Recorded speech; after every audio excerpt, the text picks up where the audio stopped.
Teaching is a journey that shapes lives. Are you ready to begin? Explore teaching at teach.org, a campaign supported by the U.S. Department of Education, Teach.org, and 1 million teachers of color. Listen to the man who tells you exactly how he sees it. The Truth in the Afternoon with Dr. Ken Harris every weekday from 4 p.m. to 6 p.m. on 101.7 FM, 1510 AM WGKB Waukesha and W269DL Milwaukee, a locally owned Good Karma brand station. This is the Bloomberg Black Business Beat. Decades ago, black entrepreneur Richelieu Dennis founded Sundial. It's the brand behind the popular Shea Moisture line of products. But after building the business into a big success, Dennis sold it to a major company, Unilever, a move that confused a lot of people in the black community. In a conversation on Bloomberg, Dennis explained the reason why he made the move and why he's continued to make similar moves. The impact of having sold Sundial to Unilever mean that we were able to invest in Honey Pot, grow and scale that business. We were able to invest in Mayel, build and scale that business. Both of those businesses are the highest dollar value transaction that a black woman has had in this country. In 2017, Dennis founded Essence Ventures, an independent black-focused consumer tech company. I'm Bloomberg's Justin Milliner on the Black Business Beat.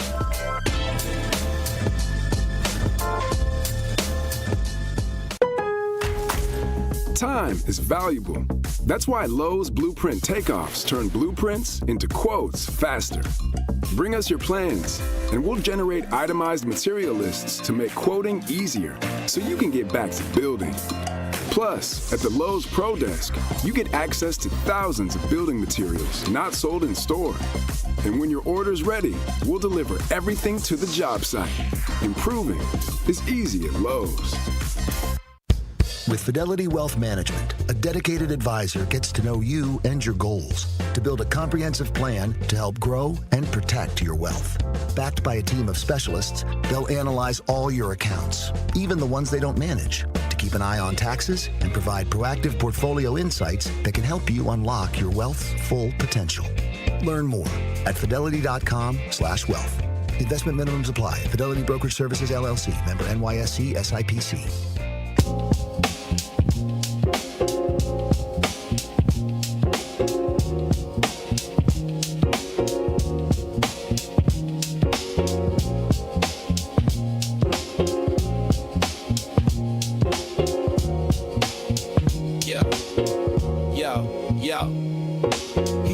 To the mic with a boom, ping, ping.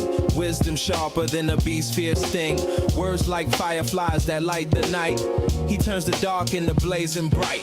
Boom, ping, ping, the truth takes wing. Milwaukee's voice, let the city sing. Boom, ping, ping, hear the freedom ring. Sherwin's the king, or the airwaves king.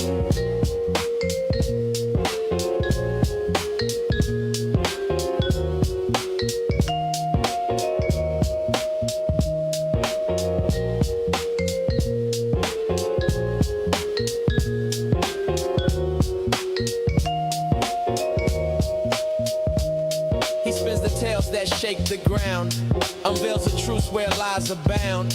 Politics, justice, social streams. He molds the chaos into dreams. No silence here, just the sound of change. Boom, ping, ping, rearrange. Boom, ping, ping, the truth takes wing. Milwaukee's voice, let the city sing. Boom, ping, ping, hear the freedom ring. Sherwin's the king, or the airwaves king. Through the static, through the noise, he amplifies the people's voice. Boom, ping, ping, like a heartbeat's call. He's got the wisdom to break down walls. Yo. Da, da, da, da, da, da, da, da, da.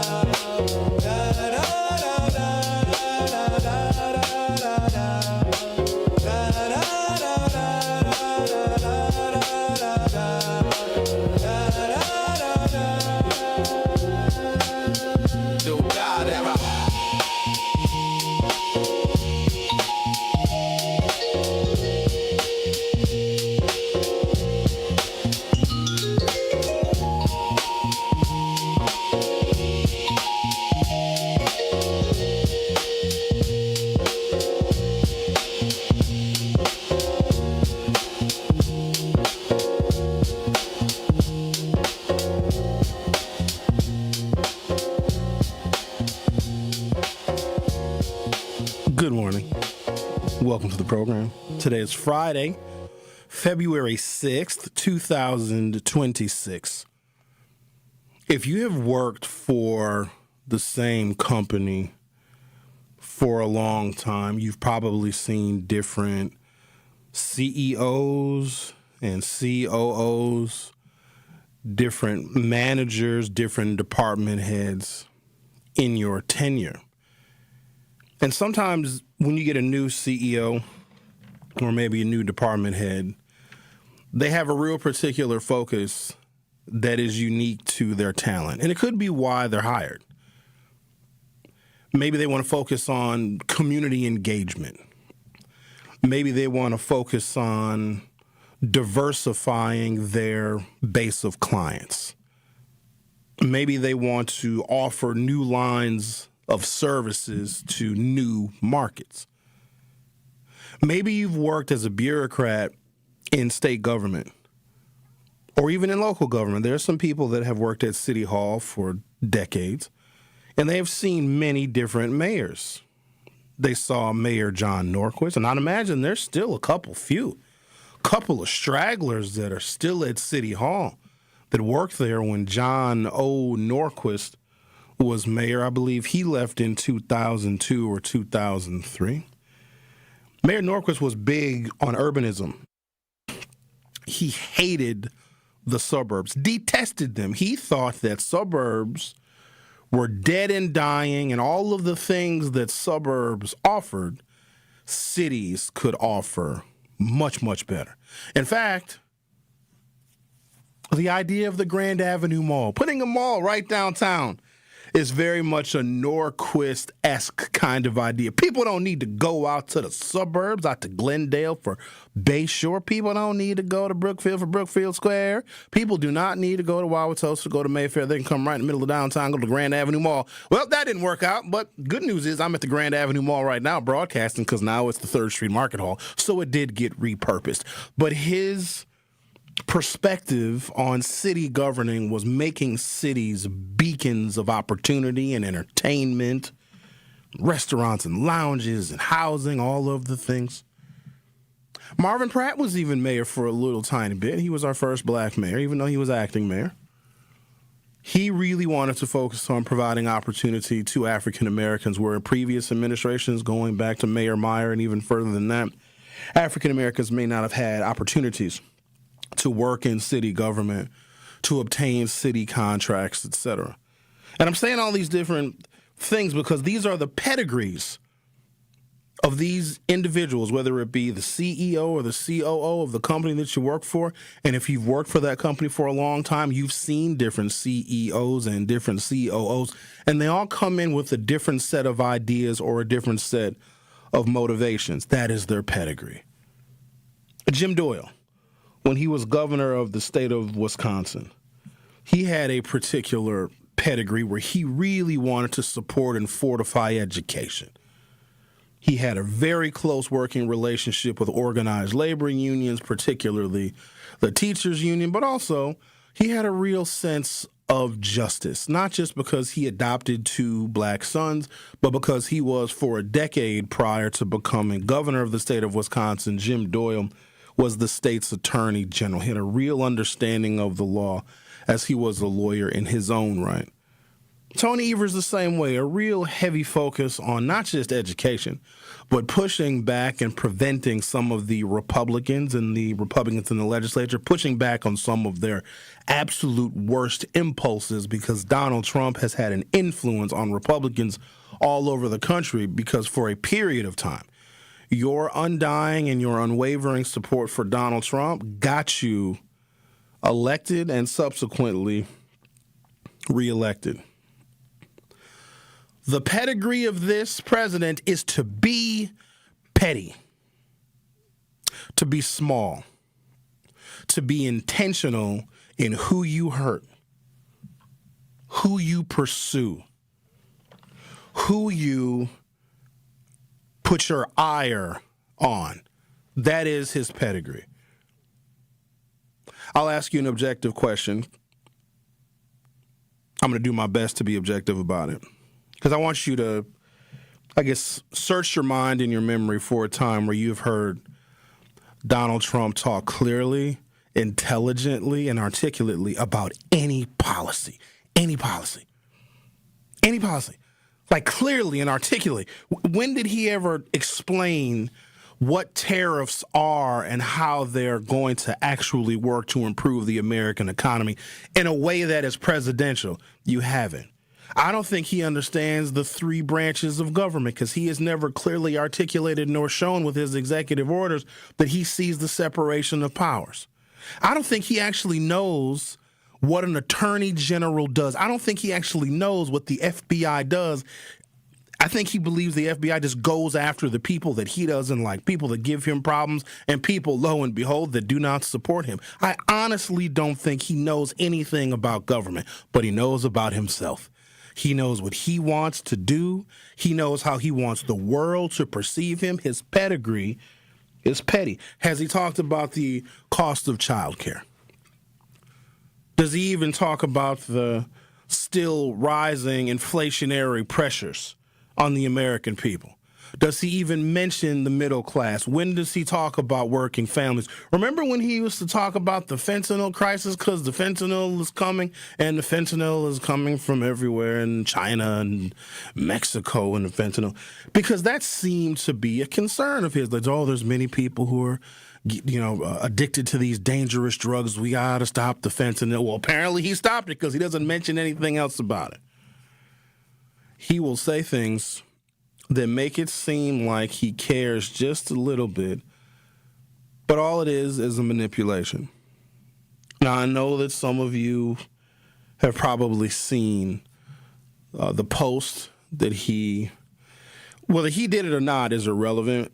It's under his account. There's a post where he depicts President Barack Obama and former First Lady Michelle Obama as monkeys. So it's their faces on monkeys' bodies. And I did hear a little bit of my colleague's show this morning where Homer was very upset about it. And, of course, Bailey was responding. And then I heard a handful of callers. And, of course, people are very upset. They're very enraged that the president would do that.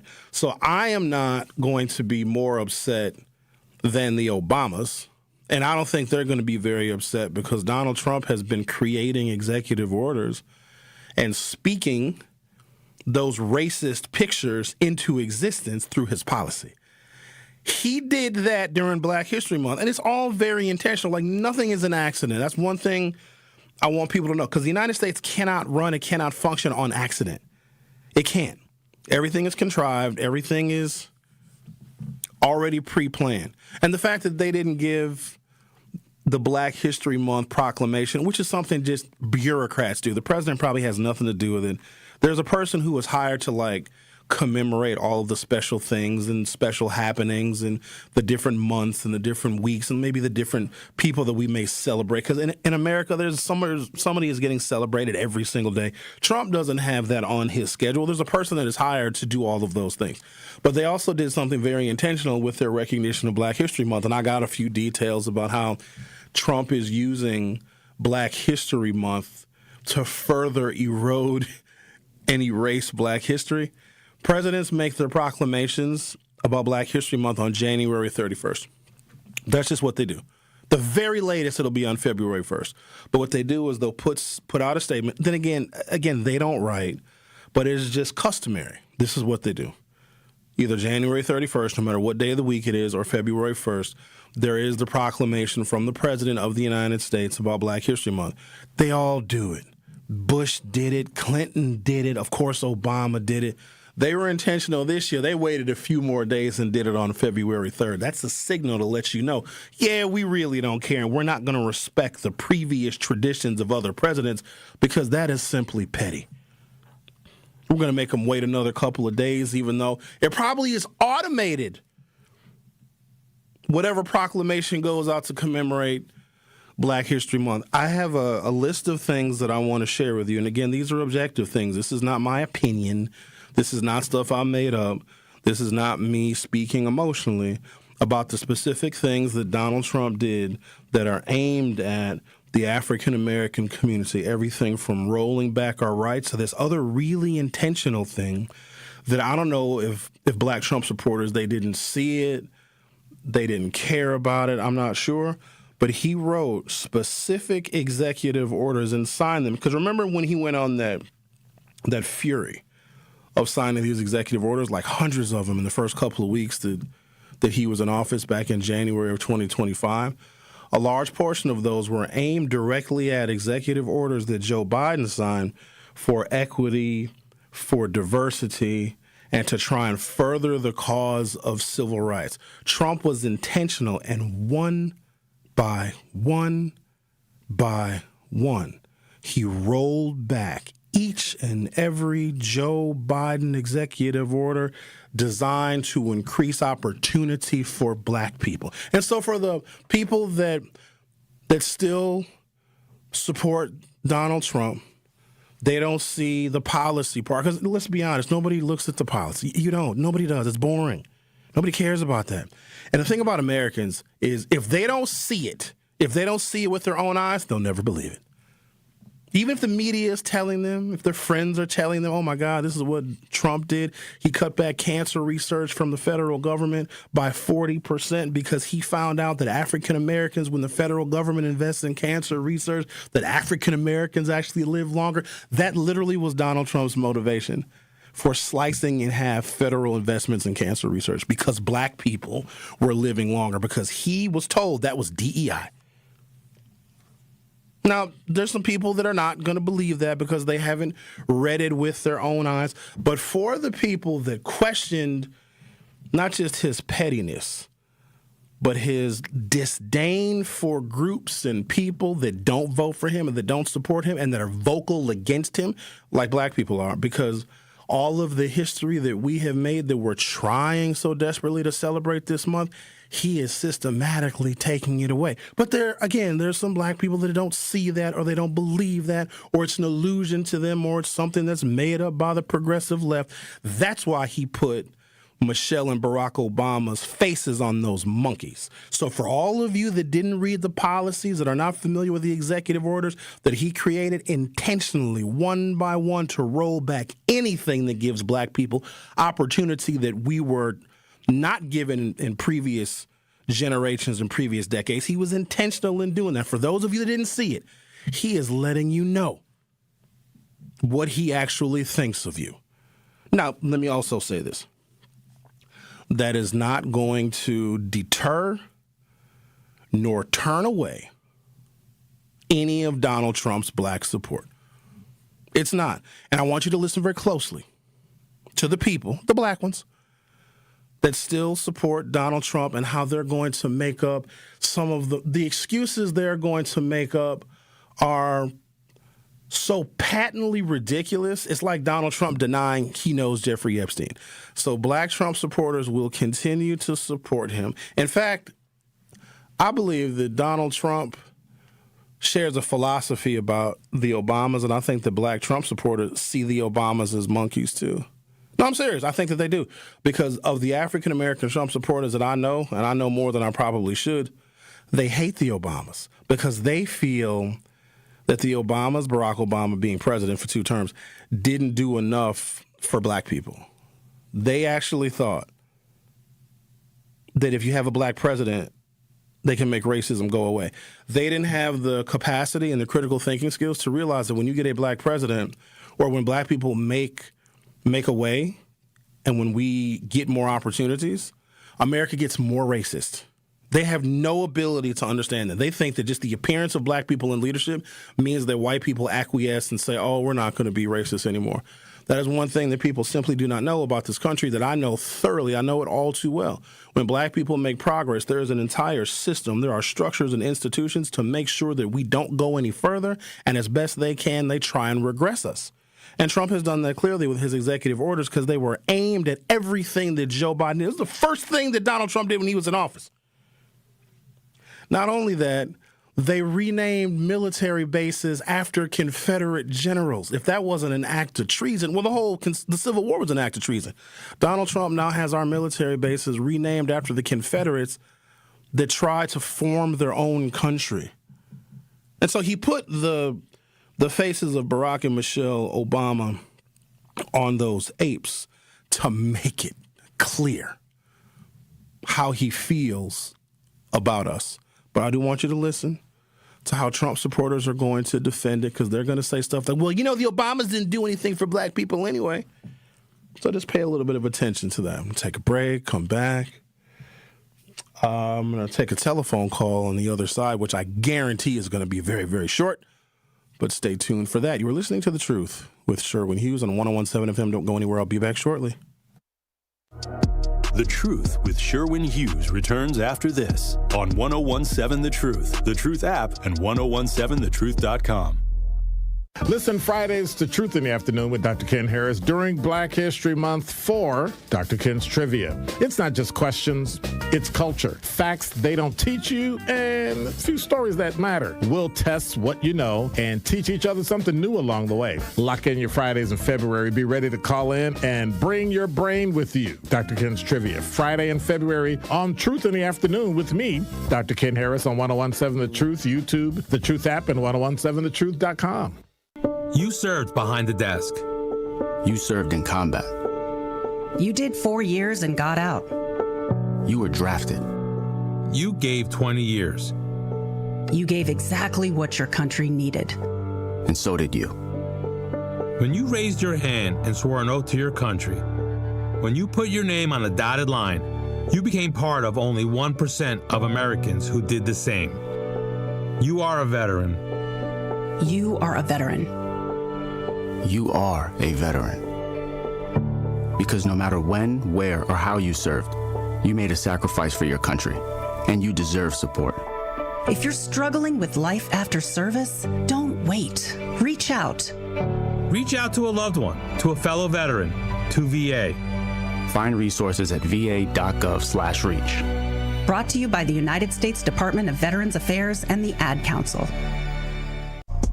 You are listening to The Truth with Sherwin Hughes on 1017 The Truth app, and 1017thetruth.com.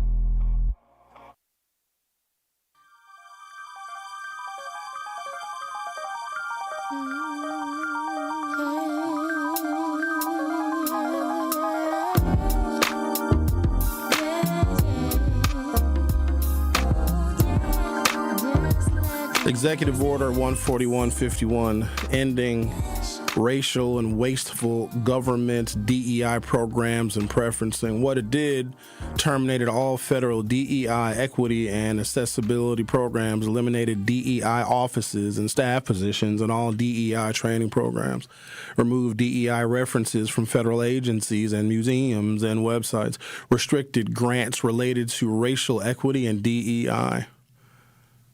Biden policies specifically reversed. He reversed Joe Biden Executive Order 13985, which advocated racial equity and support for underserved communities. With Donald Trump's executive order, he also rolled back Joe Biden-era Executive Order 14035, diversity, equity, inclusion, and accessibility in the federal workforce. Donald Trump reversed Joe Biden-era Executive Order 14091, further embedding equity into all federal agencies. Number 2, executive order ending illegal discrimination and restoring merit-based opportunity. Executive Order 14173, signed January 21st, 2025, the day after he was inaugurated. Revoked Executive Order 11246, a 1965 civil rights order requiring federal contractors to prevent racial discrimination and use affirmative action. Executive Order 14173, signed by Donald Trump within 24 hours of his swearing in, eliminated affirmative action compliance requirements throughout the federal government. Oh, I got a list of these. And for people that are unaware of these, and so we may not feel the impact right now, because if you were, as an example, a black person, you had a federal contract, and let's say your federal contract that you had was signed during the Joe Biden era, maybe in 2019 or 2021. That's when Biden was elected. And let's say your contract goes until 2027. You still have your contract, but it'll never get renewed, because if your contract was one that was awarded because it may have been in an area where black people were intentionally left out, and you were awarded that contract, you were qualified for whatever that service was that you were providing to the federal government. You were awarded the contract. You will never get that contract again. Let's talk to Alan. Oh, hello, Alan. Tell us a whole bunch of things that you're doing that have nothing to do with what my show is. Go ahead. Hi, Sherwin. How are you? Hey, I'm all right. Hey, I'm going to stick on the point today. I agree with you. What you're talking about right now is what I'm coming at these in our lawsuit here. We're doing a class action. What we're coming at these developers and the cities that's allowing them to do. That's not what I'm talking about. I'm talking about. Yes, it is. It's the lack. I knew that phone call was going to be short. So what you're not going to do is steer, because Alan is concerned about something because he doesn't like some development that is going on in his neighborhood. And so now Alan is saying, oh, it's not fair to the black people that live over here. It's not fair. So now I'm taking up the mantle for the black people. But when I talk about what Donald Trump is doing intentionally and systematically to roll back like individual executive orders signed by Joe Biden, and Donald Trump's first actions in office was to make sure that the progress that would have been made for black people stops and goes backwards. Like, he didn't want to talk about that. But I'm actually glad that Trump posted on his Truth Social account that depiction. Rhea, can we put it up so people can see it? Make it real big. Make it bigger than I am in the YouTube screen. I want big. Cover me up. Bigger, big.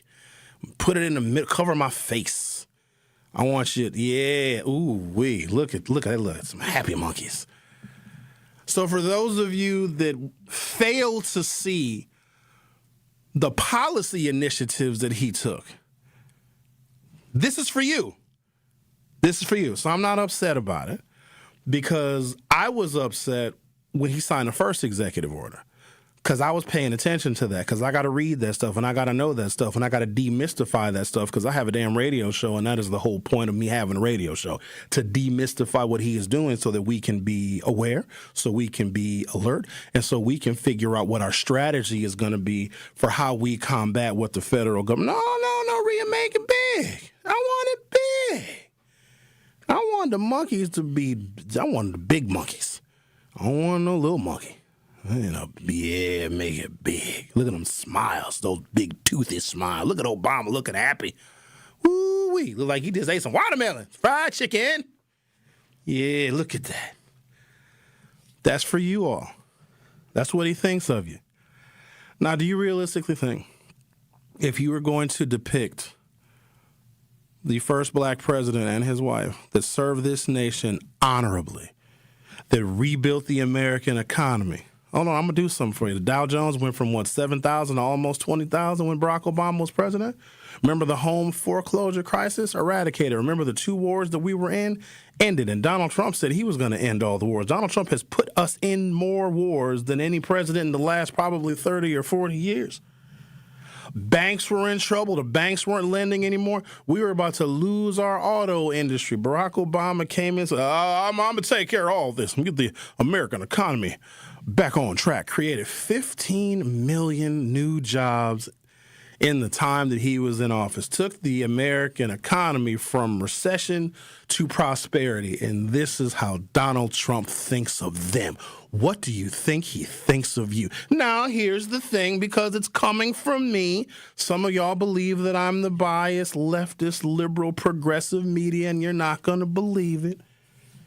He is showing you. So, no, I'm not upset. And here's what I'm waiting for. I really am waiting for this. You guys are going to think I'm crazy. I'm waiting for him to just say it. Thank you, Rhea. I want it real big. I almost want this up there for the rest of the show. Y'all don't need to see my face. Y'all know what I look like. Even though I do have on my Lucky Bucks scarf. Doc Rivers ain't going nowhere. Just saying. No, don't make your eyes big, Rhea. Doc Rivers ain't going nowhere, and neither is Giannis Antetokounmpo. Giannis Antetokounmpo ain't going nowhere. His 37 brothers ain't going nowhere. Thanasis, though, could go to maybe coach a high school team. I don't know if you're going to find a bigger Bucks fan than me. I probably go to 30 games a year. And the games that I'm not attending, I watch on the television. I've seen, in the years I've been going to Bucks games, which is my whole life. I've probably seen the Milwaukee Bucks play each team in the NBA 10 times, okay? I've seen Thanasis his whole career. I've seen him score 2 points and miss a dunk. That's what I'm going to take a break now. Bucks ain't going nowhere. They're playing tonight against the Indiana Pacers. Oh, make sure you stay tuned for the Milwaukee Experience, which is my new segment that I do in my partnership with Visit Milwaukee. We're going to tell you about all the wonderful and fun things that are going on this weekend. So my Visit Milwaukee sponsored the Milwaukee Experience segment starts at 11 o'clock. Looking forward to that. A lot going on this weekend. A lot of things. There's the Super Bowl, if you're a football fan. The New England Patriots are going to lose to the Seattle Seahawks because I don't care if the New England Patriots have Tom Brady or not. I don't like no New England Patriot. First of all, you need to say the name of the city or your town and the name of the team. What's New England? New England is a whole part of the country. It's like calling them the Midwest Packers. No! They're actually from Foxborough, Massachusetts, but they're so embarrassed of Foxborough, Massachusetts, they just claim all of New England, which is stupid. I hope they lose. The Olympics start today as well, if you're into the Winter Olympics, and I'm going to give you a list of Wisconsin natives and Milwaukee natives who are going to be in the Winter Olympics in case you want to make that a part of your entertainment agenda for the weekend, and just lots of things to talk about today. Of course, we'd love to hear from you, like we always do. We have a poll on the YouTube because I'm very curious about something. It's a very simple question, and they usually are, because if we make the questions too complicated, well, some of y'all won't be able to answer them. I want to know if you live in the city of Milwaukee. If you are participating and watching this show on the YouTube, or maybe you're listening in your vehicle, go to youtube.com or open up your YouTube app from your smartphone or other mobile device, search 1017 The Truth and hit subscribe.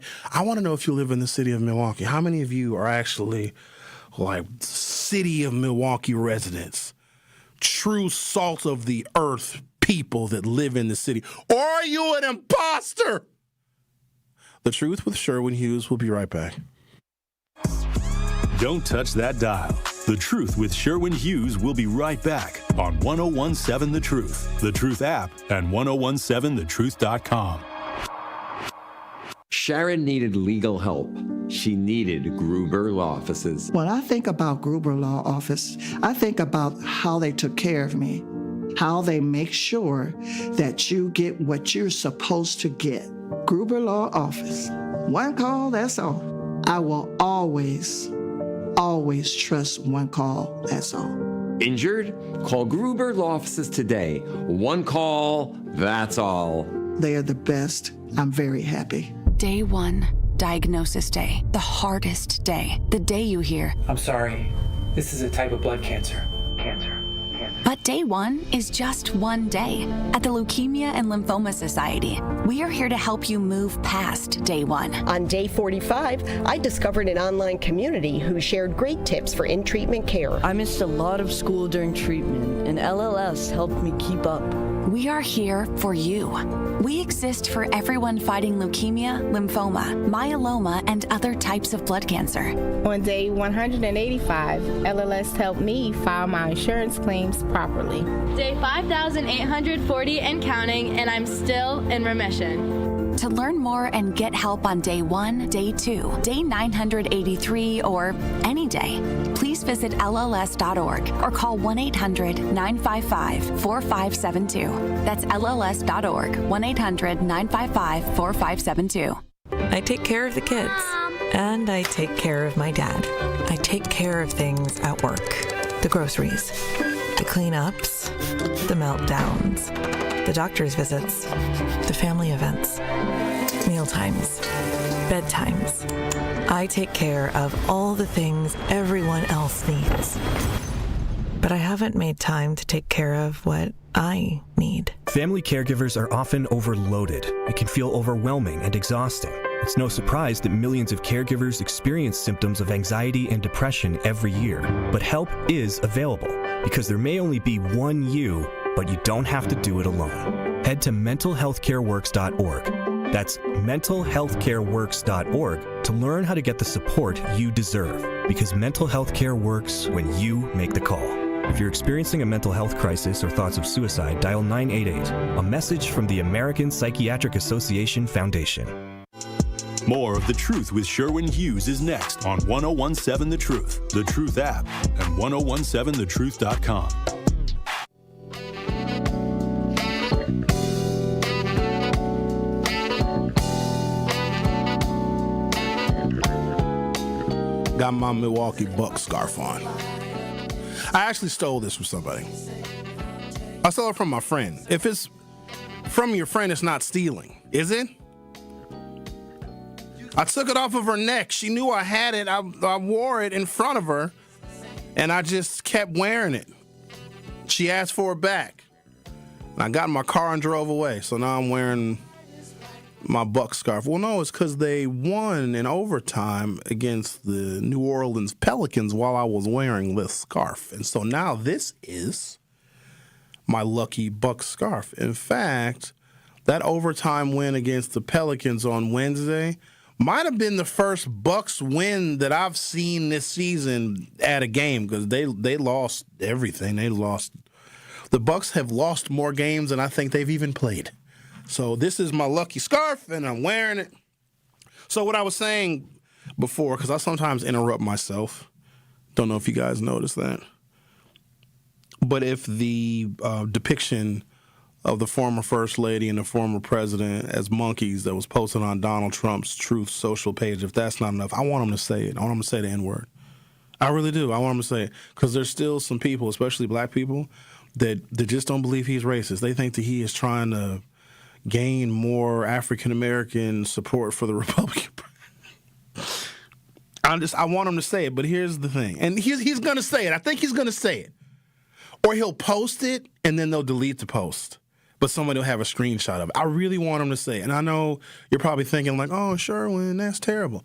I need him to say it just so I can make it abundantly clear to people that won't listen to me when I talk about how he's legislating the N-word with policy. Because some people don't read policy. It's boring to them. And you got to use your brain, and you have to know words, and you got to have a vocabulary. That's too complicated for people. I'm talking about the people that don't like books without pictures. Those people will never read the policies. They'll never read the executive order. And not only will they never read it, they won't know how it's going to impact their lives. And if you don't know how something's going to impact your life, you think that it won't until it does. And then it does. And then you're going to blame like a black alderman for why this policy is not working for you. It's just amazing how they have duped us. And some of this, I blame the education system, because we are not taught to think critically about our own damn government, and we're the ones paying for it.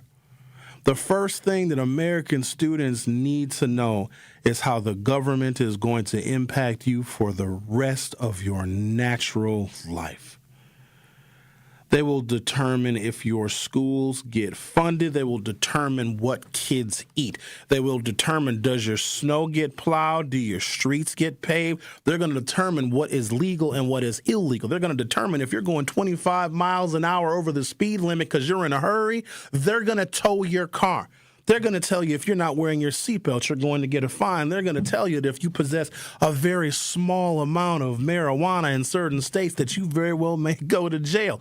The government controls our lives, and we don't know anything about it.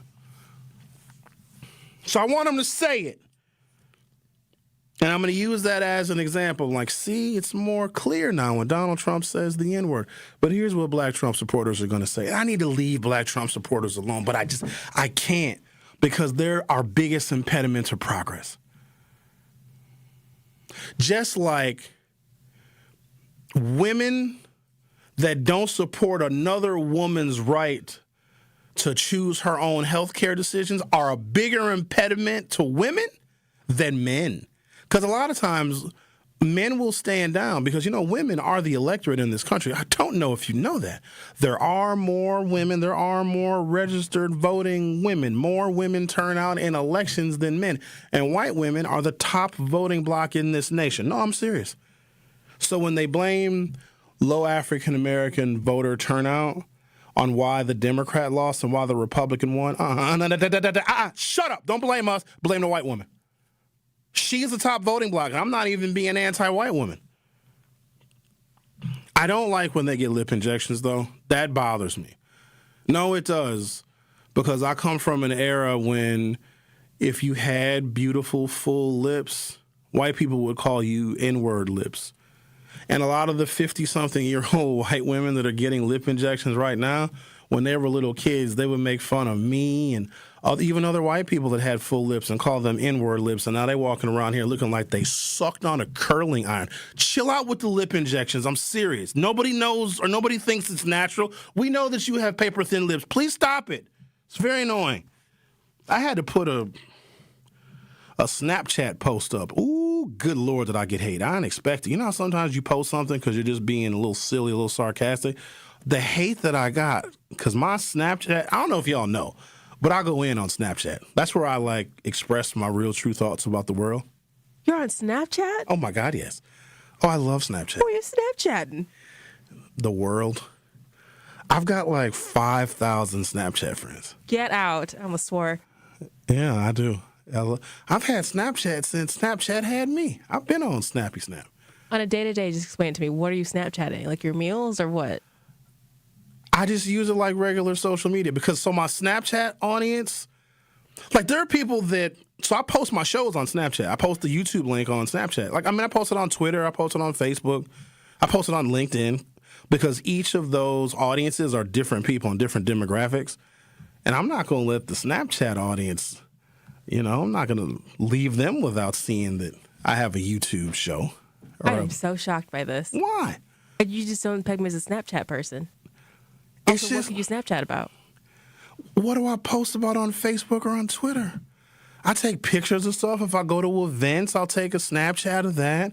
If I go out to dinner, I may Snapchat the restaurant. If I'm out kicking it with my friends, I may do a little snap. But I also use Snapchat as a camera roll. Not like a, what do you call it? Like a storage thing, photo storage. Because my Google Photos, it's all full.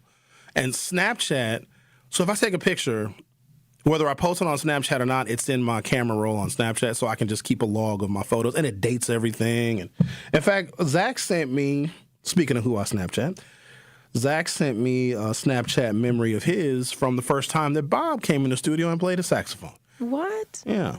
So I use Snapchat to, as like another additional camera roll so I can save memory on my actual phone. Because my phone is old. This is a 2017 phone. If I add you on Snapchat, will you Snapchat me? No.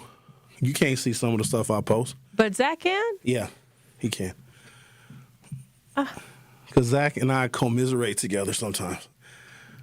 I got to have my places and my spaces where I can be myself, and I don't want to snap anything that might offend you, Rhea. Because I've offended you before. I've offended you just on accident. That happens. Yeah, I know. And so if you see some of the stuff I snap. I see I'm booked up. I'm backed up on here. So are those people that want to add you? These are my friends that are sending me stuff about stuff. Oh, that's a lot. I've missed a couple of Snapchats. Well, I check it once a month or once every 3 months. Oh, I check my Snapchat probably as often as I do.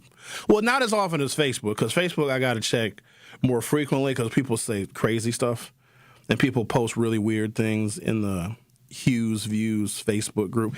First of all, real quick on that little PSA about the Hughes Views Facebook group. Didn't I tell y'all? I told y'all, if you're going to be posting things about Black History Month, be creative. Find unsung heroes. If you're going to post something about Harriet Tubman led the black people from the South, I'm not going to allow that in the group. Please don't post about Martin Luther King. We know about Martin Luther King. There are so many people that contributed to our history who still aren't getting their due. So if you're going to post the Rosa Parks, goodbye, Rosa. Thank you for sitting where you sat. It don't even matter no more because when I get on the bus, the first thing I do is go sit in the back. I don't want to sit in the front of the bus. It's overrated. I want to sit in the back of the bus because I need to see everybody coming in. And I need to be close to the emergency exit because if I see somebody coming in, boop, I'm getting out the bus. Oh, happy Black History Month. Here's a vignette about Rosa Parks. Shut up. That's why we don't know anything. It's like we don't learn about our own history because we keep recycling the same people. I know Frederick Douglass, he did some stuff. He was a slave and then he learned how to read and he had a haircut. He had big hair. Frederick Douglass, him and Abraham Lincoln was homies. They used to, chase white women together. Frederick Douglass married a white lady, by the way. How's that for Black history? I want Trump to say the N-word because Trump supporters will say this response. You know what they're going to say. If Trump says it, I want to do an impression of Trump saying it. But I know they don't like when I say the N-word here. People don't like when I say the N-word here because the people that really, really, really want to say it, because they can't say it, they don't want me to say it either. I want to say it real bad. I want to say it so bad. Can I say it? What if I'm doing an impression of Trump saying it? Because it's not me saying it, it's Trump saying it. I want to say it. Can I say it? I might dump you, but sure. No, don't do that. Don't. You know the N-words, they run very fast. They're very good at the sports ball. The N-words are very... And so when he says it, and he'll say it, it's like, he'll use it perfectly in context. Boy, this sure is some N-word music playing at the Super Bowl. A lot of N-word performers. Bad Bunny is just a Puerto Rican N-word. Bad Bunny is a fancy Mexican Puerto Rican N-word. Trump supporters will justify it and defend him saying it because they're going to say, well, you black people use it too. Donald Trump didn't mean it like that. He meant it like how you black people use it. I'm telling you, that's exactly what people will say. And black folks will say, yeah, we use the N-word. Why can't we let Trump use it? We use it all the time. Trump can use it too. I want him to say it just so I can have a show dedicated to I told you so. Right now I'm going to take a break, come back. I have a timeline that goes back to January of 2017. And now when I put this timeline together, I'm so blown away by this. I don't know why I am. Why does anything shock me anymore? He has been rolling back civil rights since his first term. And I believe with this second term, he wants to evaporate all of them because he can. Something I made mention of on previous shows. We think we earned our rights. No, we didn't. They were given to us because white folks got sick of us clogging up the streets by marching. Oh, my God, just let the blacks vote so I can take the side streets to the store. Why are they marching? Just give them. What do they want? Fair pay? Well, no, don't give them that. Well, what do they want? They want to be able to live in different neighborhoods other than black. Fine. Let them live wherever they want to live. We'll just move out. Tired of them marching. Our rights were given to us. We didn't earn them, and they also can be taken away. He is taking them away, and he's got 3 more years to complete the job. I'll discuss the timeline on the other side. You were listening to The Truth with Sherwin Hughes on 101.7 FM. Don't go anywhere. I'll be right back. The Truth with Sherwin Hughes returns after this on 101.7 The Truth, The Truth app, and 101.7thetruth.com. The award-winning 101.7 The Truth proudly celebrates Black excellence and the most monumental moments in our history. Tune in for Dr. Ken's Trivia, spotlighting powerful facts and moments you need to know. And Tori Lowe's Our Voices, Our Stories, amplifying the youth, perspectives, and lived experiences that define who we are. Celebrating Black excellence, celebrating our history. All month long on 101.7 The Truth. Life's better with Drive My Way from American Family Insurance because we know it's more than just a car. It's your escape pod, your adventure mobile, your memory maker. And we help protect the dreams that drive you. Personalize what you pay for auto insurance and you could save between 10 and 35%. American Family Insurance. Get a quote and find an agent at amfam.com. Products, pricing, and availability vary based on the way you purchase insurance and by state. Unsafe driving behaviors may increase your rate. American Family Mutual Insurance Company, SI, and its operating companies, 6000 American Parkway, Madison, Wisconsin. Good Karma Brands is proud to be an equal opportunity employer, providing equal employment, development, and advancement opportunities to all teammates and applicants. To learn more about careers with us, please send an email to talentacquisition@goodkarmabrands.com. That's talentacquisition@goodkarmabrands.com. I'm Angela Bassett. As a first responder on screen, I know what it means to act fast in an emergency. In real life, the same urgency can save lives, especially when it comes to a food allergy. For 33 million Americans, one bite can turn an ordinary meal into a life-threatening reaction. And too often, they don't have the one thing that could save them: epinephrine. But emergencies don't wait. And when a severe reaction happens, being prepared makes all the difference. Now, there's a needle-free option, a new way to carry epinephrine that makes it easier than ever to be ready. No needles, no hesitation, because when the unexpected happens, the best thing you can do is be ready. Know the risk, know the options. Be ready to act. Learn more at foodallergy.org/ready to act. This is The Truth with Sherwin Hughes on 1017 The Truth, The Truth app, and 1017thetruth.com.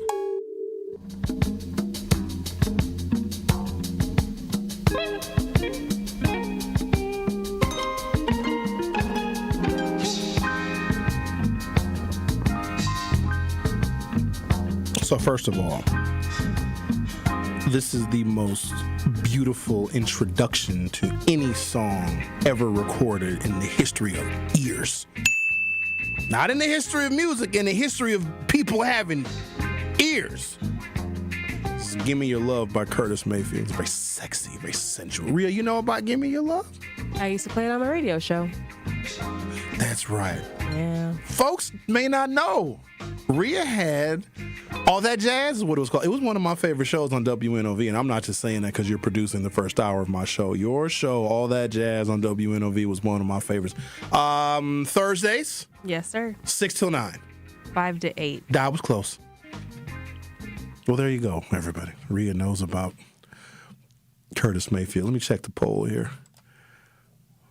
59 people have voted so far.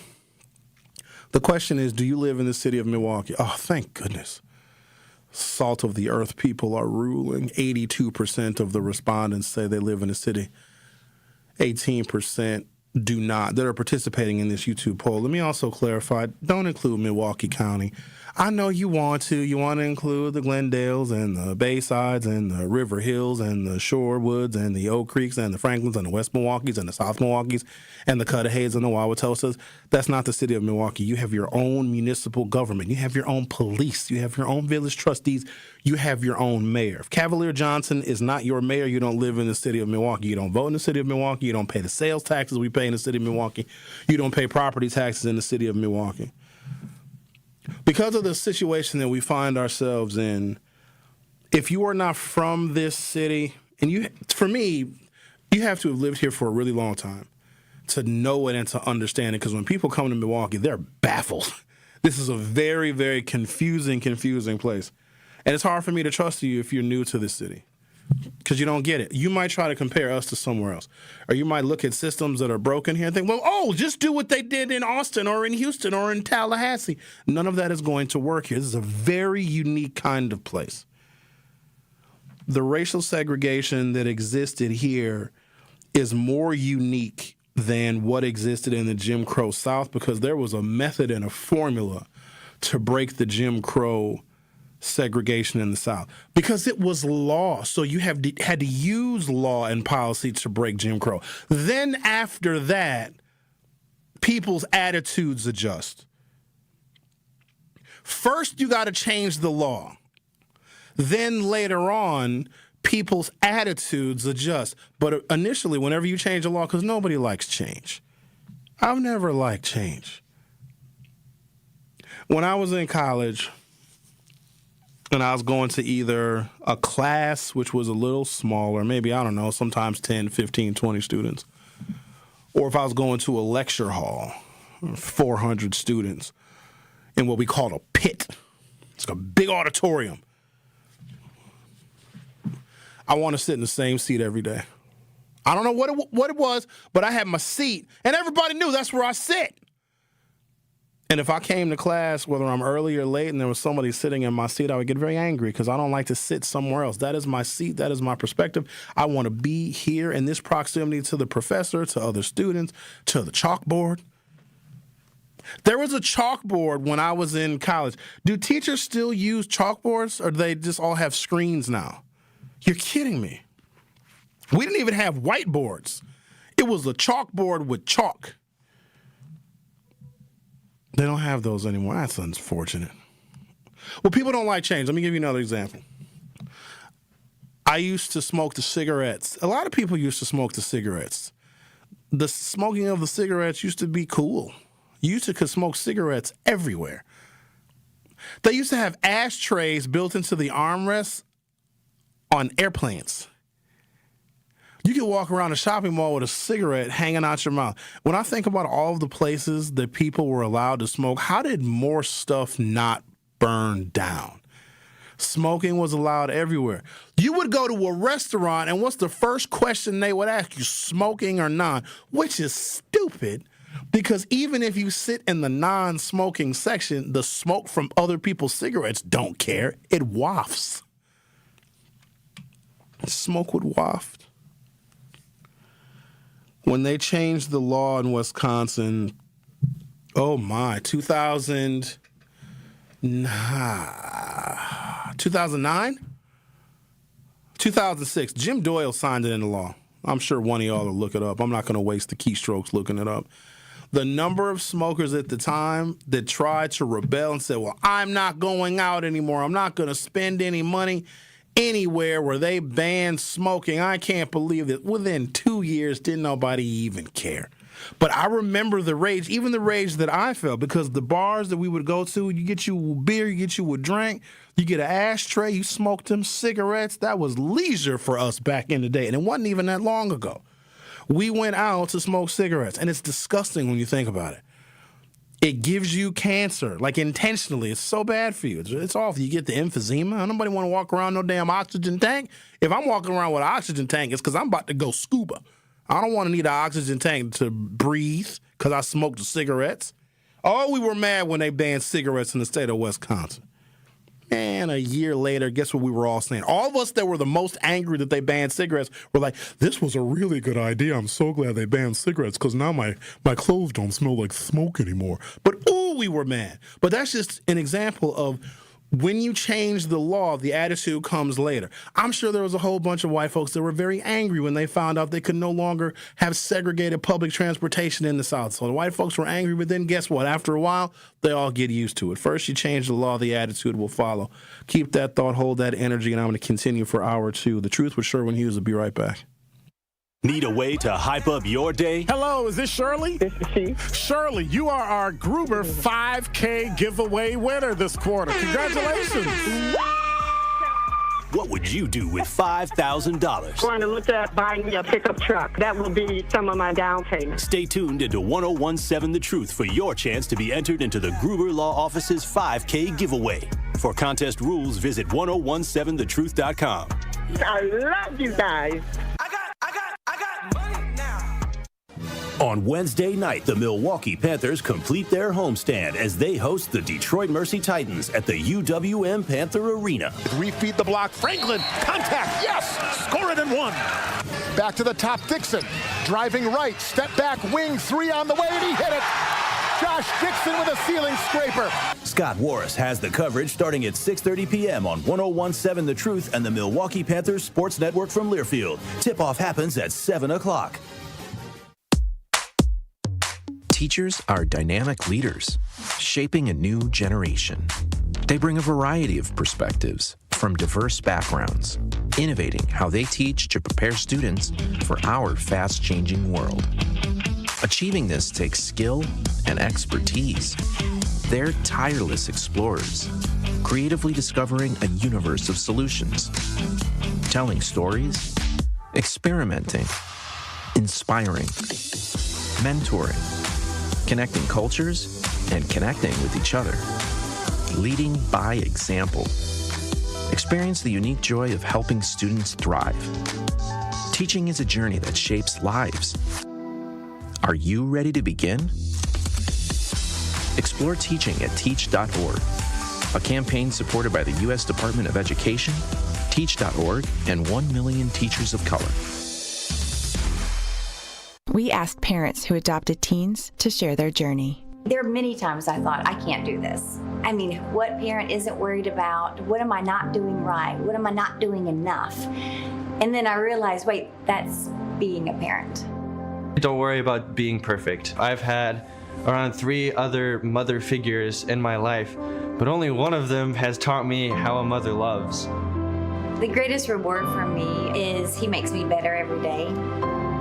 I would tell a family considering adopting a teenager that teenager, whoever it is, needs you, and they need what you have to offer. Taylor's giving me hope. He's our son, and that is what he will always be. Learn about adopting a teen from foster care. You can't imagine the reward. Visit adoptuskids.org to learn more. A message brought to you by Adopt US Kids, the U.S. Department of Health and Human Services, and the Ad Council. All of your favorite 1017 The Truth content whenever you want. The Truth app has it all. The Truth is on 1017 and 1510 WGKB Waukesha, a locally owned Good Karma brand station. It's The Truth with Sherwin Hughes on 1017 The Truth, The Truth app, and 1017thetruth.com.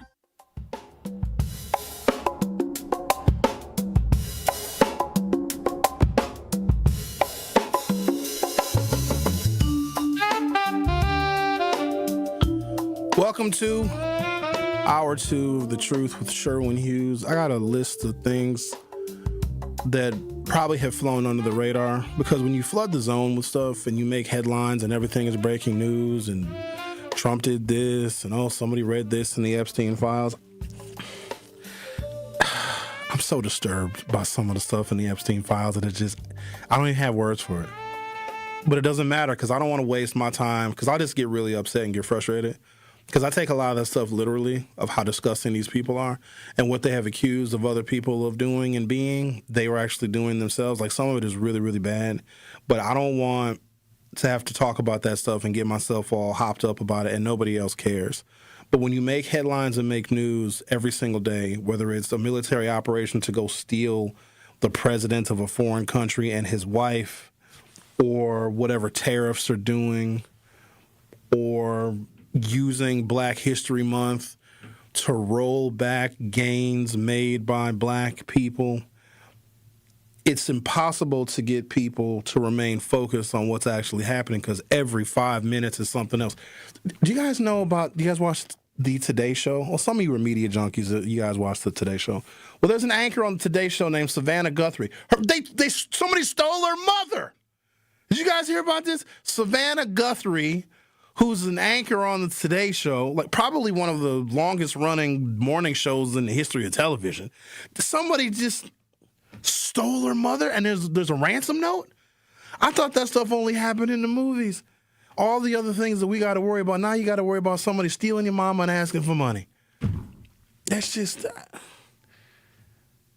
like I got to worry about traffic, got to pay your bills on time, not worry about putting money away for retirement. Now I got to worry about somebody stealing my mama?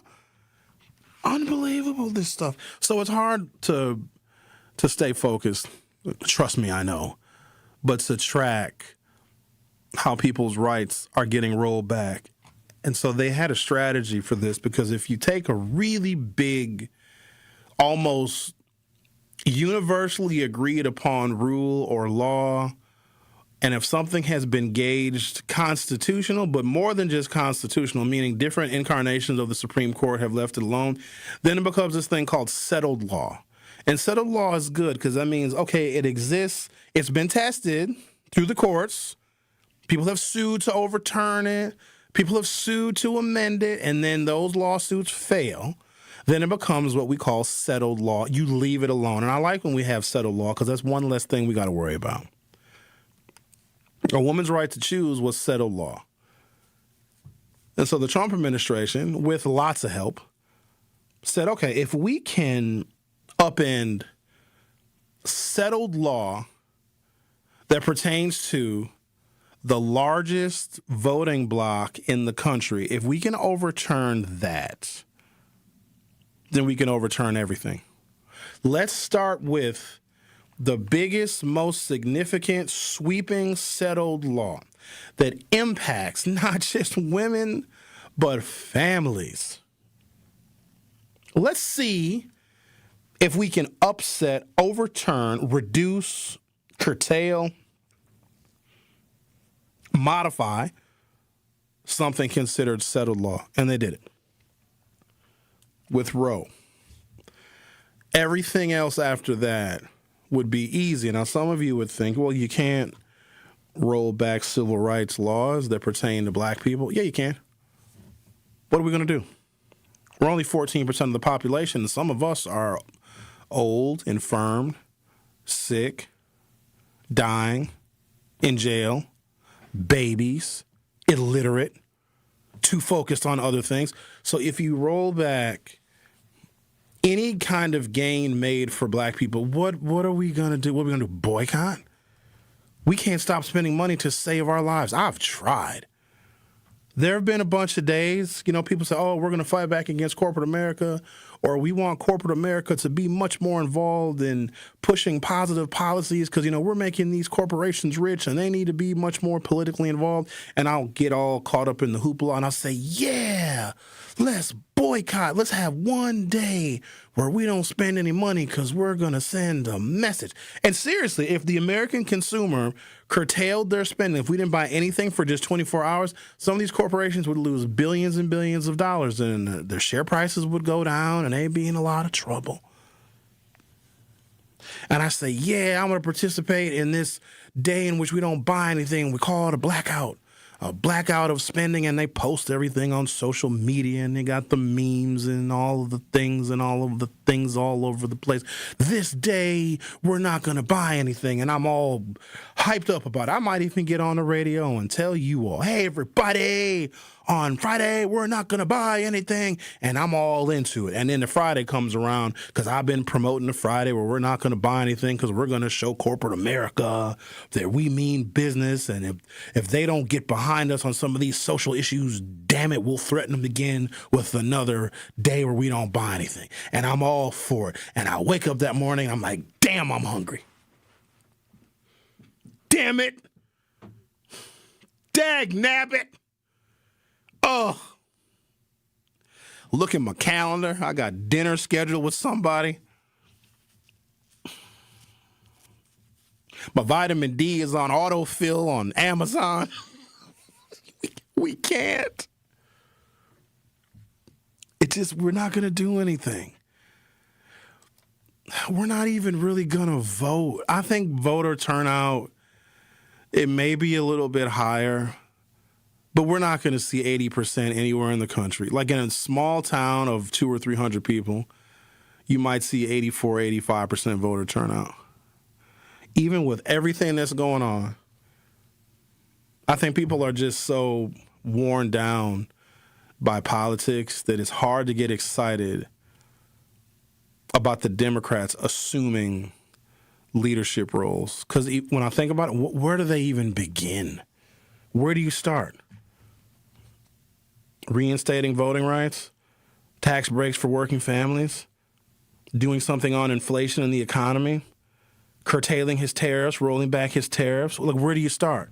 Healthcare subsidies, giving more money to states. Where do you start? Rolling back ICE. Where do you start? Do you impeach him? Where do you begin? So all of those things that I just named, Democrats are all going to have that on their congressional agendas, and they're all going to debate it, and it's going to be a huge mess because they're all going to argue, where do we start? Because there's some that are in the impeachment side of things. We're only going to start with impeachment. There's some that said, no, working families are struggling. We need a tax break for the middle class. Let's work on that. And they're not going to move off of that. And then there's going to be people that are going to jump into the fray and say healthcare is too expensive and the Affordable Care Act subsidies need to be reinstated. And then they're going to be stuck in that corner. Now, I think they're doing it all on purpose. The more things that you screw up, the Democrats are not going to have any focus, especially the Democrats to get elected from Trump districts. So if Donald Trump won a congressional district by, I think now the percentage is like 15 points. Even if Trump won a congressional district against Kamala Harris by 15 points, in my opinion, that district is in play for a Democrat. But if you're a Democrat that won a Trump district by 15 points, you can't totally denounce Trump. There's also going to be a large number of Democrats, and I'm worried about this. Can I tell you what I'm worried about? That I'm going to get to all these things that Donald Trump did to erase and erode our civil rights. I'm going to get to that in a second. Here's what I'm worried about. I'm real worried about this. I want to share this worry with you all because I want you to be worried too. Remember when the Democrats had this really great idea defund the police. Backfired. Abolishing ICE is going to be worse. Here's something the Democrats need to learn. It's not abolishing ICE. It's how they have been enforcing immigration policy is what the Democrats need to attack. But they're not going to be able to do it. Like, we got to abolish ICE. No, you're not. You're not going to take them away. But what you can do is just put them back at the border. Or have a whole bunch of them become bureaucrats and have them processing paperwork. It's the enforcement. It's how Donald Trump has used these federal agencies and how he has used his power to hurt people, to harm people, to bully people, these no-knock warrants, and kill people. That's where they need to be focused, because a Democrat that wins in a Trump district is never going to support abolishing ICE, because that Democrat who wins in a Trump district, especially a district that Donald Trump won by 10 or 15 points, has got to be very, very careful. And they cannot completely denounce everything that Trump is doing. But what will work, and how I think we can get independents back into the fold, and even some Republicans, they told Donald Trump not to go to the Super Bowl because he would get booed. Isn't that crazy? And football fans, I hate to say it. I don't want to say it. Why are you going to make me say it? Andrew is my hour 2 producer. Whenever I get a thought in my head of something I shouldn't say, Andrew always encourages me to say it. Say it. I can't even look up at Andrew here. I'm going to look up at Andrew just for a second. Yeah, he's telling me to say it. Football fans are racist and very Republican. They're very conservative. No, seriously. Black people watch football. I mean, we are football. But 80% of the fan base is white and conservative. Do I need to remind you of Colin Kaepernick and how they got mad? And Donald Trump even used the whole Colin Kaepernick taking a knee thing as a political talking point. No, he's a son of a bee. He needs to get fired. Blah, blah, blah, blah. When you have football fans and people that go to the Super Bowl are rich, natural conservatives, they told the president to not go to the Super Bowl because the boos would be so insurmountable that it would make headlines for days. Isn't that wild? When football fans, when Donald Trump is losing natural conservatives, that's very, very bad for him. But there's a way in which you can get them to vote for common sense Democrats, because here's the thing with the Democratic Party. They've lost their common sense. They go too far. They get really super emotional because Democrats run more on emotion than on policy. And then, Democrats can disagree with one another. And then at the end of the day, here's the most fundamental difference between a Democratic voter that disagrees with their candidate. Here's the difference. A Democratic voter that's very progressive, if the candidate they have to choose from, let's say it's David Crowley.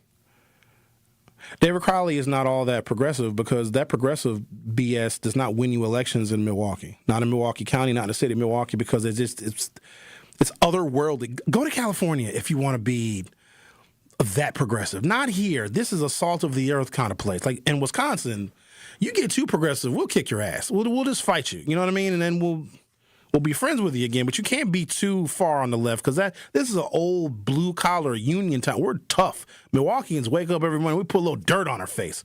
We don't even have coal mines here, but we just put coal on our faces. We're tough. You can't be, I don't want the, no, it's not child care. No, you have to give everybody free money. Shut up. Go get a job.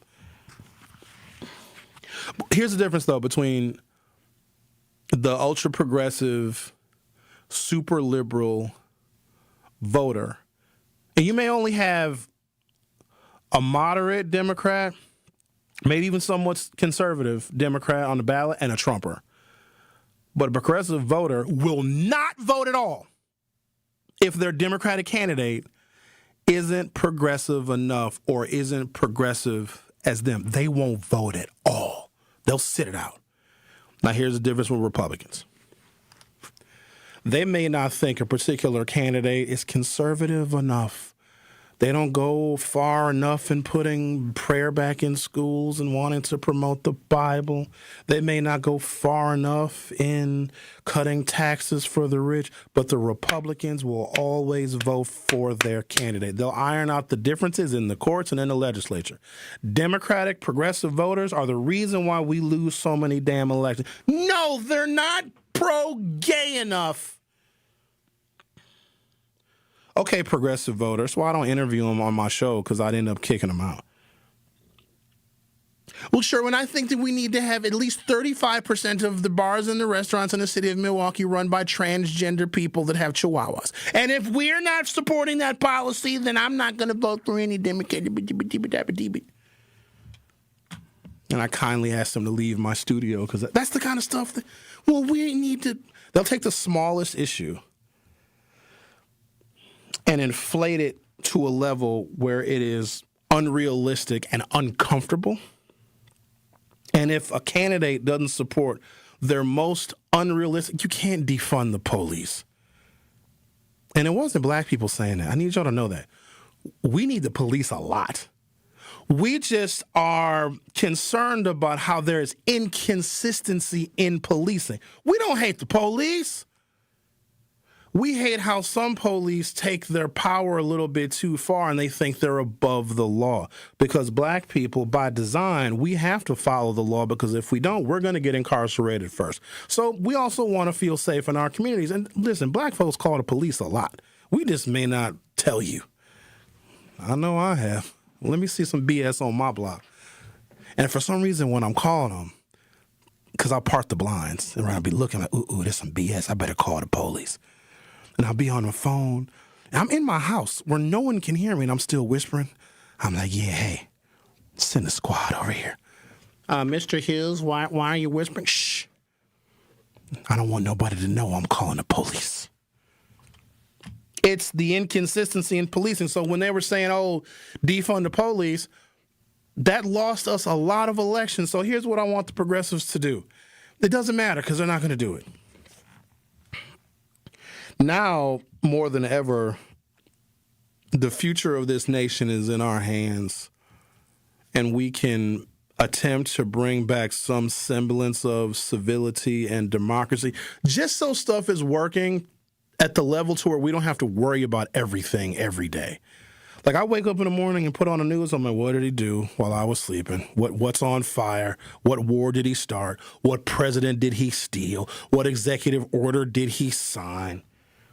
What black historic figure did he put a monkey body on, right? Every single day. I want to get to a point where I just care about the weather and the sports scores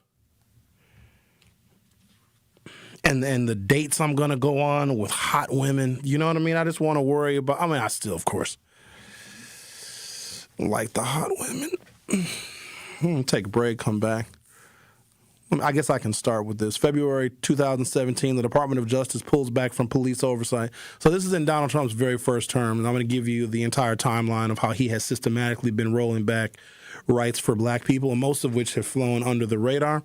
And when we see our world as black people not getting better, it's not more fair, it's not more equitable, and a lot of our disparities are getting worse, what we're going to do is the simple thing is say, oh, we're voting for these Democrats locally and Cavalier Johnson is not doing enough and David Crowley isn't doing enough.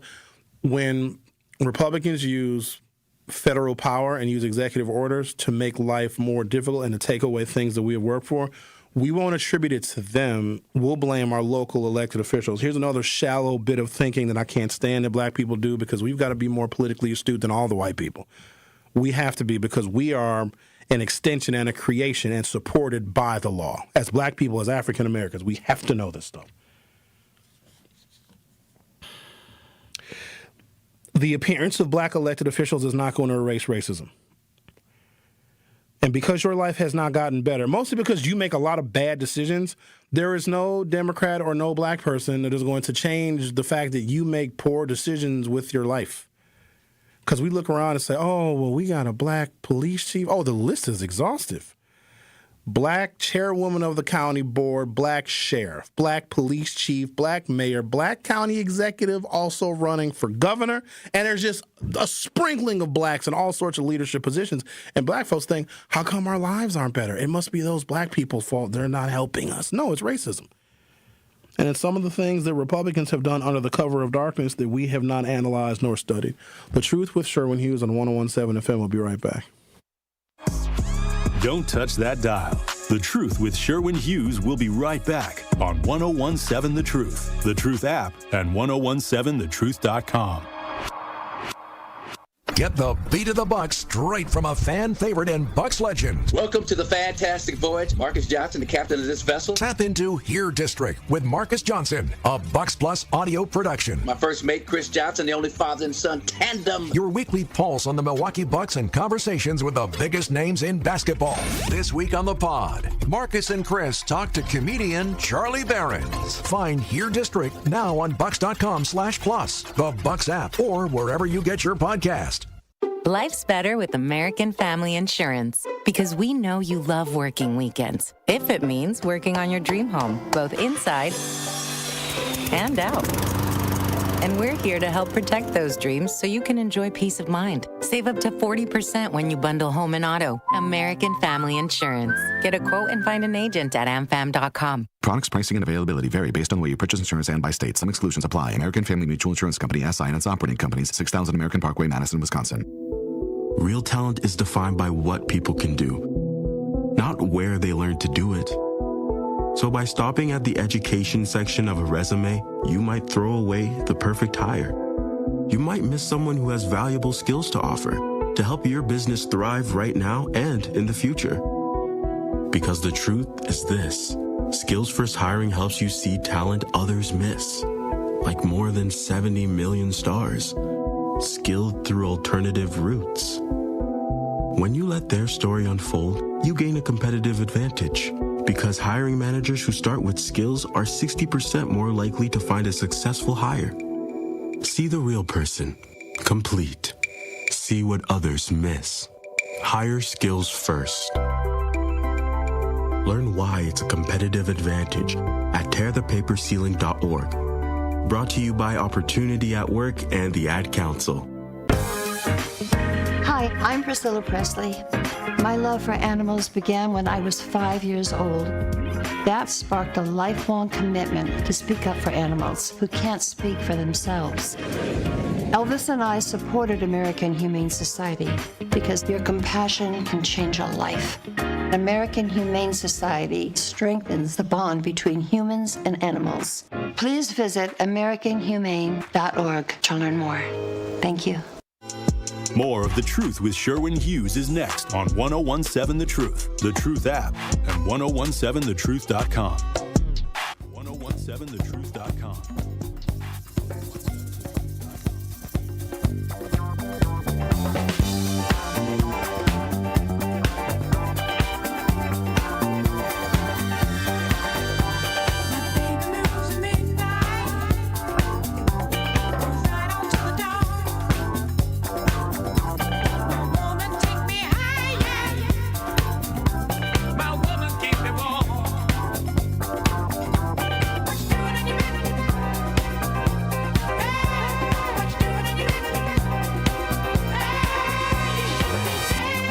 I love disco.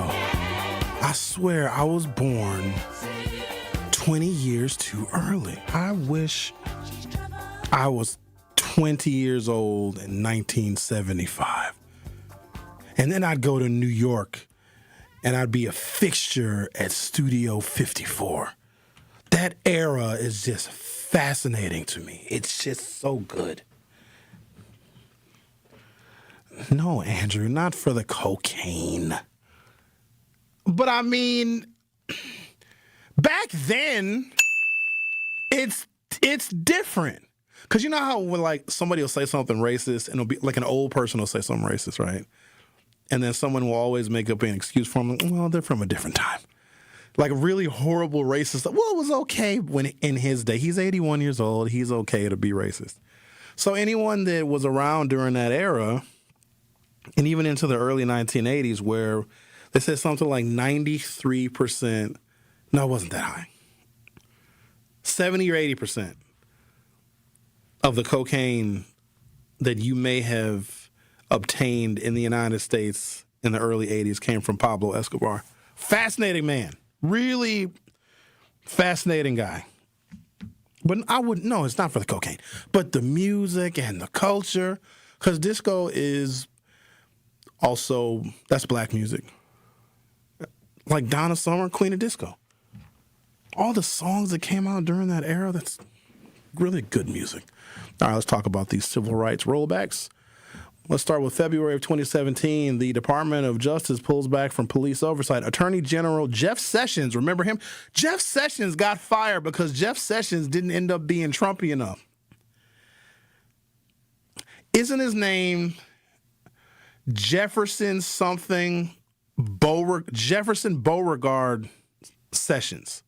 He's named after two Confederate generals and was selected as such. And, you know, when he was, what did he do in Alabama? Was he senator of Alabama? He was about as racist as they came. He was an good old boy throwback from the South, probably still maintaining his KKK membership card. Donald Trump ended up getting rid of him because even Jeff Sessions, Mr. President, I can't go that far now. And Trump even fired him. But one of the first actions that they took when Trump was sworn in during his first term is they rolled back the federal consent decrees with police departments accused of systemic racial discrimination. You know, the city of Milwaukee was one of those cities under consent decree. Let me tell you why. After a long, exhaustive analysis and a study and an investigation, the American Civil Liberties Union made it abundantly clear with all of the evidence which they presented publicly that if you are black or Latino in the city of Milwaukee, you are exponentially more likely to be pulled over by the police, even if that pullover resulted in nothing. It didn't result in a charge. It didn't result in an arrest. You were just pulled over more likely. So what happened was during the Obama administration, they put Baltimore was another city that was put under consent decree because you first have to establish a pattern of racial bias in policing. And once the pattern is established, then the federal government comes in and says, here's what you're going to do now. And you're going to do this as a matter of federal consent decree. You're going to document every single traffic stop, the reason why you stopped them, who you stopped, where, when, why, all of that. And we're going to compare now that you're under federal consent decree. And there's going to be a microscope under your policing practices. And if we find additional racial bias, then we're going to start rolling heads and pulling back federal funding. And we're going to maybe even disband your police department and have the sheriffs take over, whatever the case may be.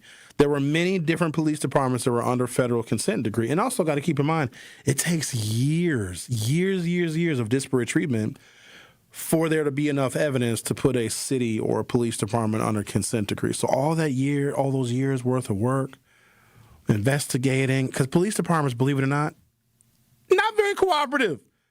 They don't always turn over the documents, so now you got to go to court and get what is called a writ.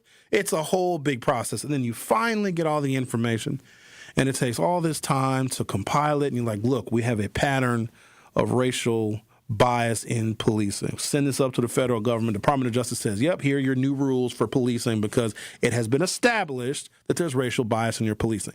Donald Trump single-handedly stopped every single consent decree that it had taken years to build those cases.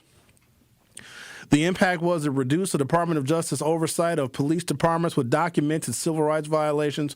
Civil rights groups warned that this would worsen racial disparities in policing, and then fast forward, 3 years later, George Floyd gets murdered.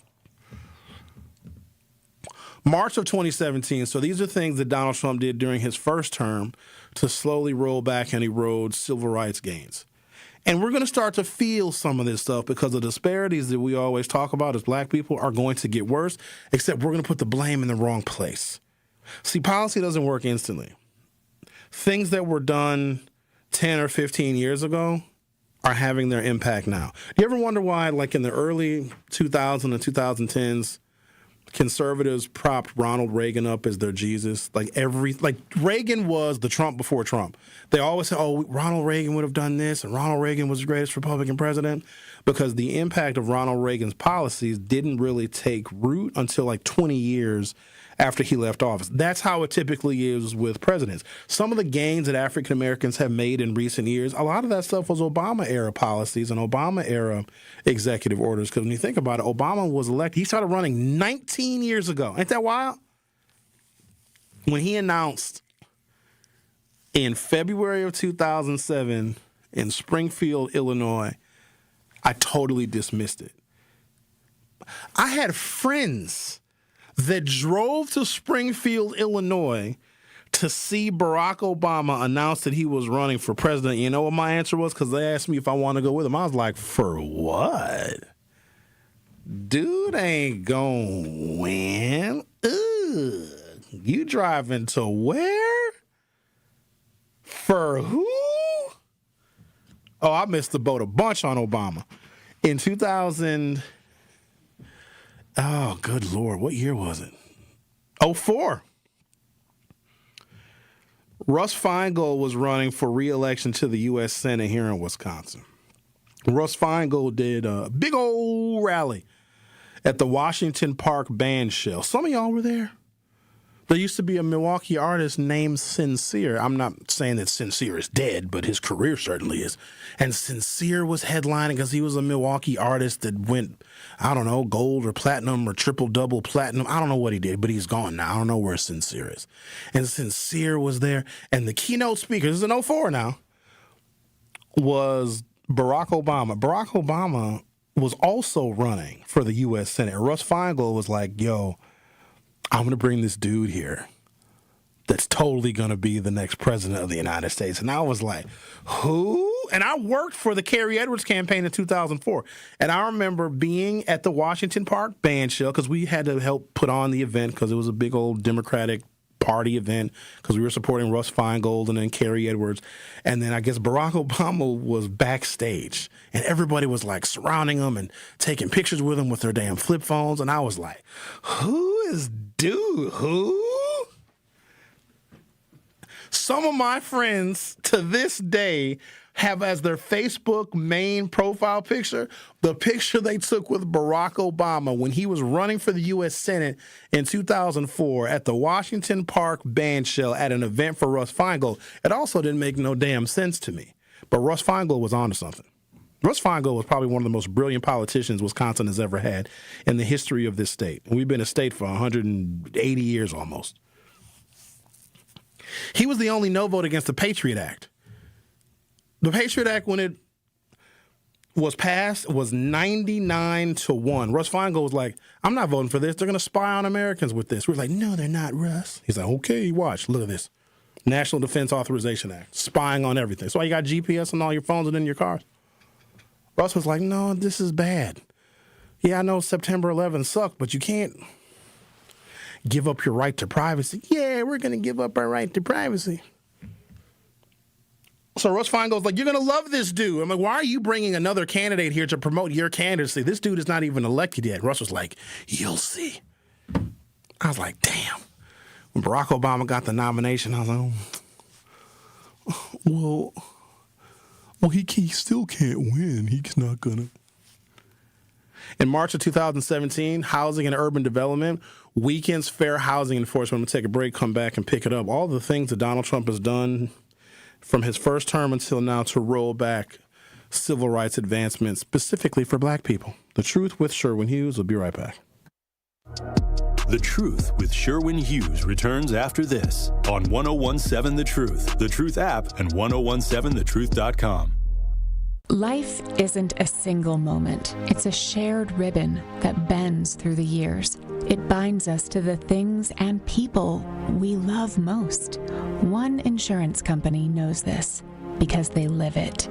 For 100 years, we've been with your family for the moments that matter most. Erie Insurance. Find a local agent at erieinsurance.com.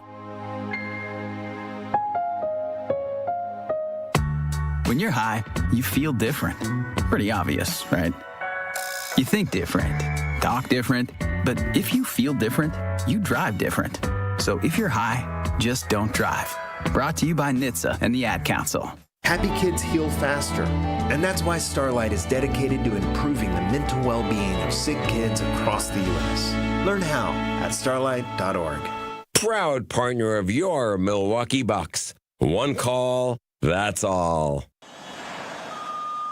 Hey there, Jane Lynch here. You want to hear something funny? Too bad. You want to hear something uplifting that will inspire you? Good, because today I want to talk to you about Direct Relief, a humanitarian organization that does seriously good work when it counts. Fires, hurricanes, earthquakes. When disaster strikes, Direct Relief immediately shows up with medicines, medical supplies, and everything doctors and nurses need to save lives. Let's ship her out! Every day across the United States and around the world, they're making an enormous difference. If someone needs help, Direct Relief helps. No politics, no red tape. Hey, what you doing over there? Oh, I'm packing insulin for kids with diabetes. See, every box here is literally a lifeline for someone in critical need. So check them out at directrelief.org and donate if you can. You might just bring a smile to someone's face. He's the voice for the people and the community's connection to change. I caught an Uber in the evening, and my show comes on. The playback is at 6. It comes on, my show comes on at 6 to 9. The driver was Somalian, and I was just, in the back seat. And so he was listening to my show. And we was talking about what was going on in Minnesota. What was his take? No, he liked my show. He liked it. He liked my show. He didn't know it was me, though. He didn't know that the person that was on the radio was in his back seat. So what was funny was I was listening to me and listening to how he was listening to the show. And so I asked him, I said, you like that show? And he was like, oh, yeah, I love that show. The Tory Lowe Show, weekdays from 1 to 4 p.m., live on YouTube and right here on 101.7 The Truth. You are listening to The Truth with Sherwin Hughes on 101.7 The Truth app, and 1017thetruth.com.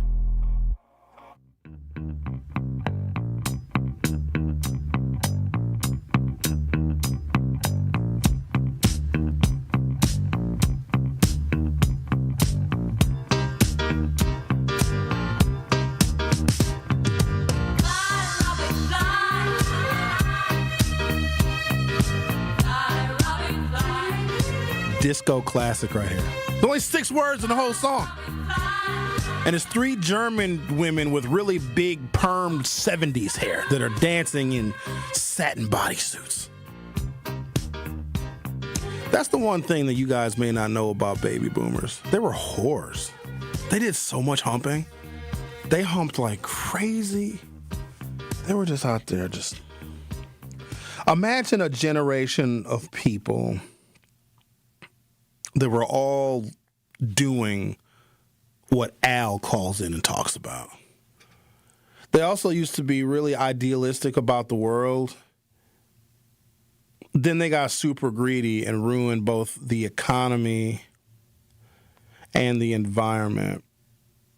The baby boomer generation was so big that they were able to use politics, and they did some good things, but they were so big and they were so immense that they did everything from vote for and enact civil rights legislation, but also created policies that made them insanely rich. The baby boomer generation has like $1 trillion of wealth, trillions of dollars of wealth, and they're just sitting on it.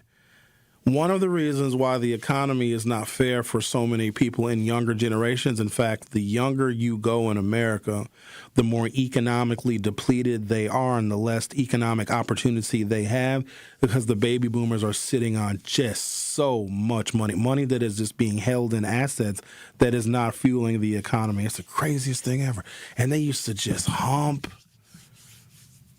For a lot of them, they went to college for almost free. Because prior to civil rights legislation, colleges and universities were subsidized just like high schools, public high schools. Like nobody pays tuition to send their kid to a public high school. states wanted American students to be as smart as possible to compete with like communist countries because we wanted to have the smartest people. But then, black people started going to colleges because now they had to legally admit us because of legislation that was passed. I'm like, let's make it expensive. We'll do things in this country that hurt everybody just so we can make sure black people don't make progress. It's the craziest thing ever. It's the reason why we don't have universal health care. The conversations about universal health care in this country started in the 1910s because Europe was doing universal health care. Like, oh, yeah, it's way better if everybody is healthy and they don't go broke going to the doctor. Like, we can subsidize health care for our people because if our people are healthy and educated, they'll be competitive. They'll be economically competitive. They'll be really super productive. We'll be able to beat communist Russia. Like, we'll be a superpower. Back then, before racial integration or the attempts at racial integration, countries wanted their entire populations to be productive and strong and smart. But the United States was like, yeah, we want that too, but black people. Right now to this day, there's what they call a donut hole in your Medicare coverage, meaning you have to come out of pocket for 20% of your medical costs. And those of you that are getting Medicare or those of you that are going to be receiving it, you're going to be familiar with what they call the donut hole. Why do you think that's there? Because a racist member of the U.S. Senate said, well, black people make less money, they have less assets, and if we make them have to pay 20% for their health care coverage in their most vulnerable years when they're likely to be sicker, more of them are going to die. White people can't afford it, black people can't, so maintain the donut hole where you got to come out of your pocket for 20%. And it works.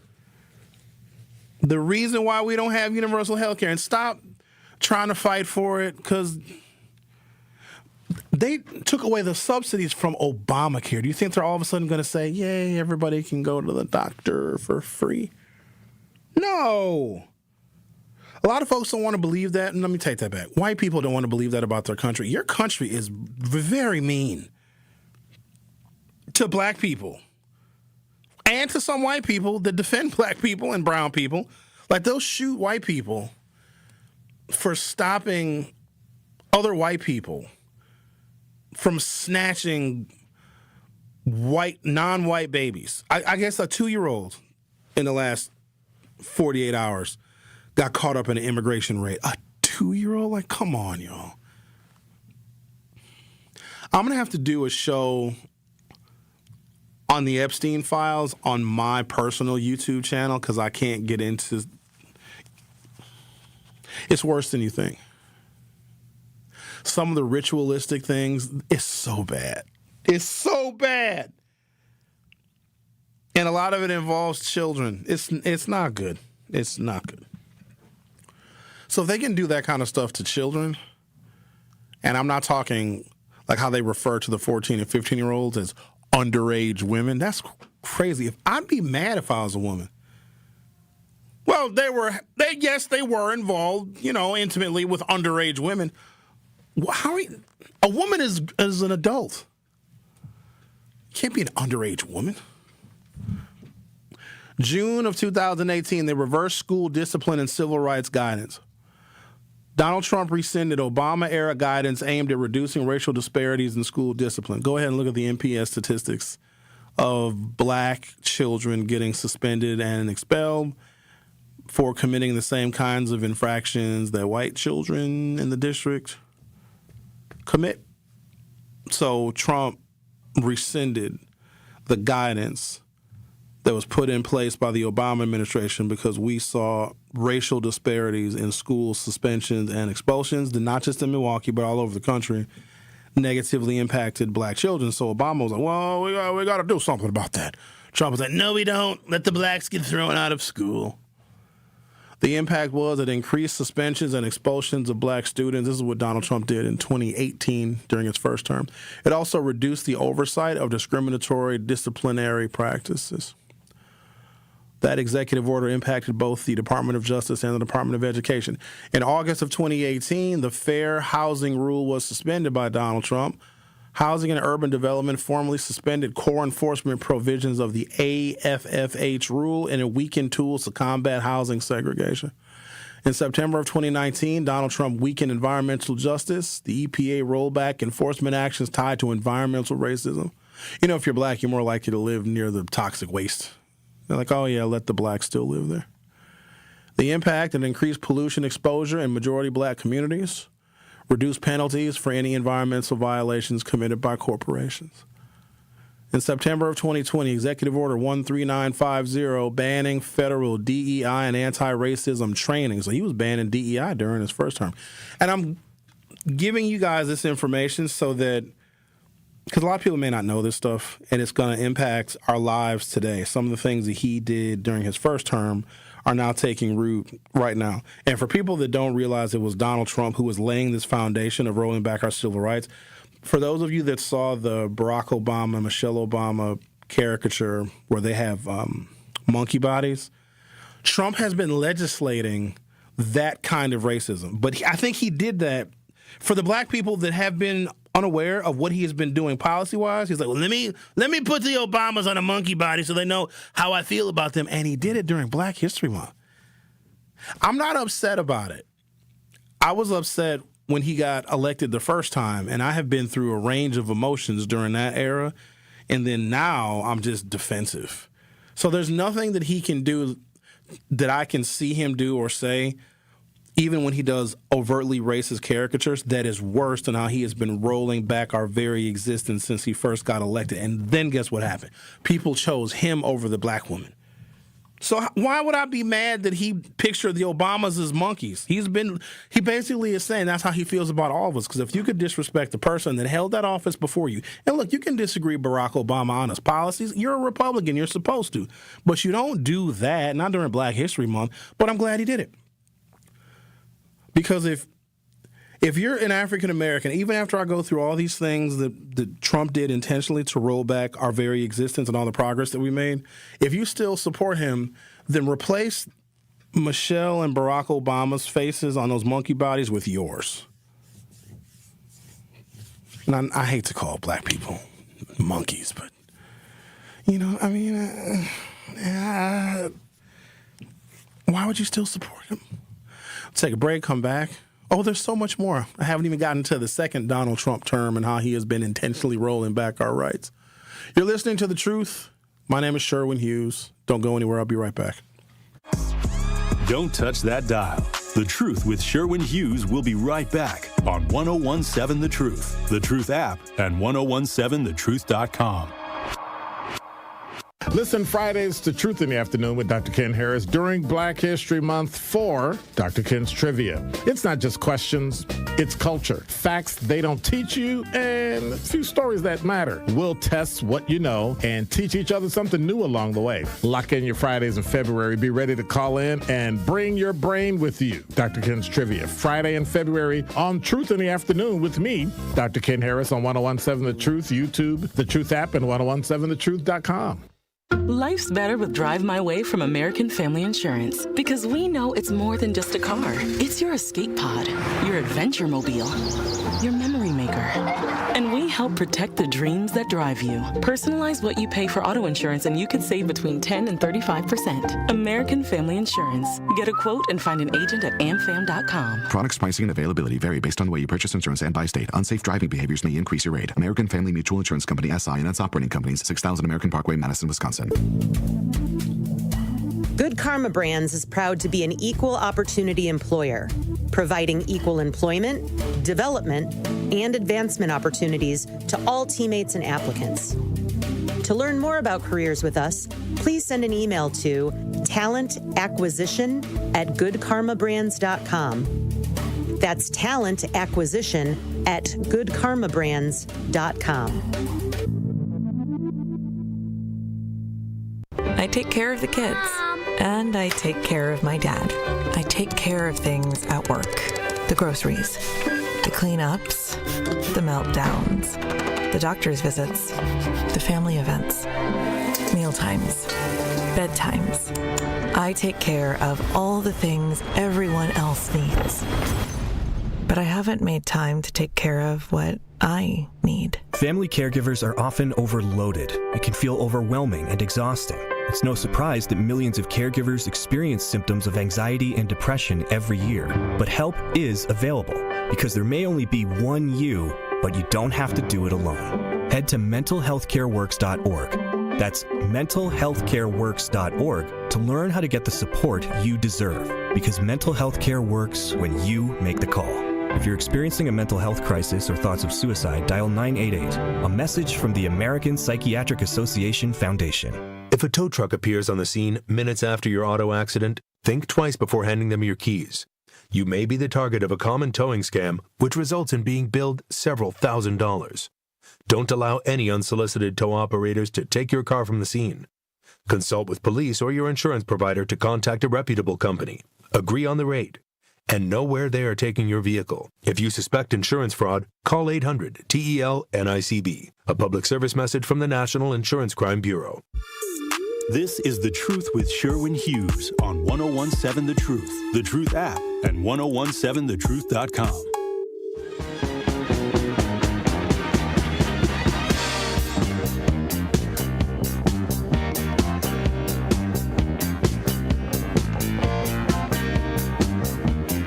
This is that kind of song, when it comes on, you got to bite your bottom lip. You know what I mean? You got to just get into it. Like, move your shoulders. Move your buttocks a lot. Some of you don't have a lot of buttocks, but move whatever little buttocks you have now. I don't have a lot of buttocks.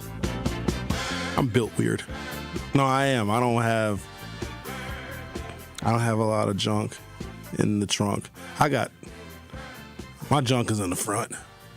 You know what I'm saying? Where it counts. That's where I keep my junk. Thank you, Andrew, for, I guess, noticing? Maybe, I don't know. 2020, the census citizenship question attempt. In 2020, before he left office, Donald Trump attempted to add a citizenship question to the census. The impact would have undercounted black and minority communities, reducing political representation and federal funding. FYI, because we're a long way away from the census. Well, they're trying to do an intermediary census count, which is stupid.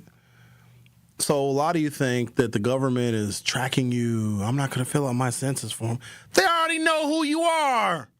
You have a social security number there, nincompoop. They know who you are. You got GPS on your phone.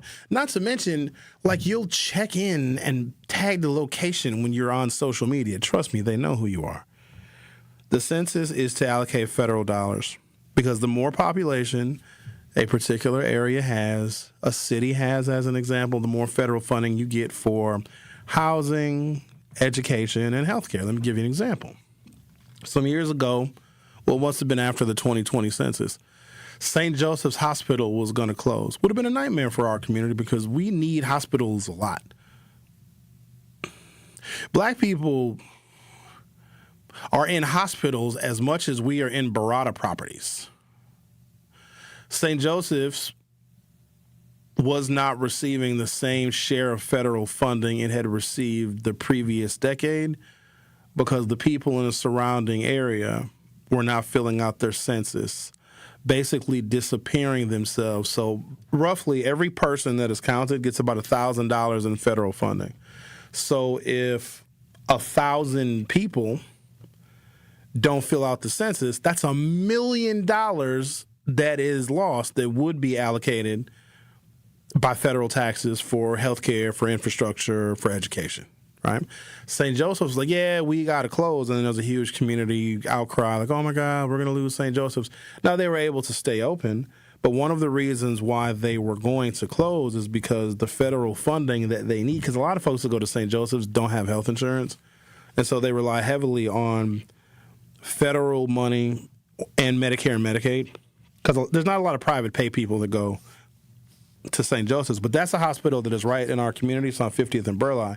So if you get shot and there's no St. Joseph's and they got to take you to Columbia St. Mary's or to St. Luke's, you're going to die. So having a hospital in the black community is a really, really big deal. We lost St. Michael's. That sucked. I was born there, actually.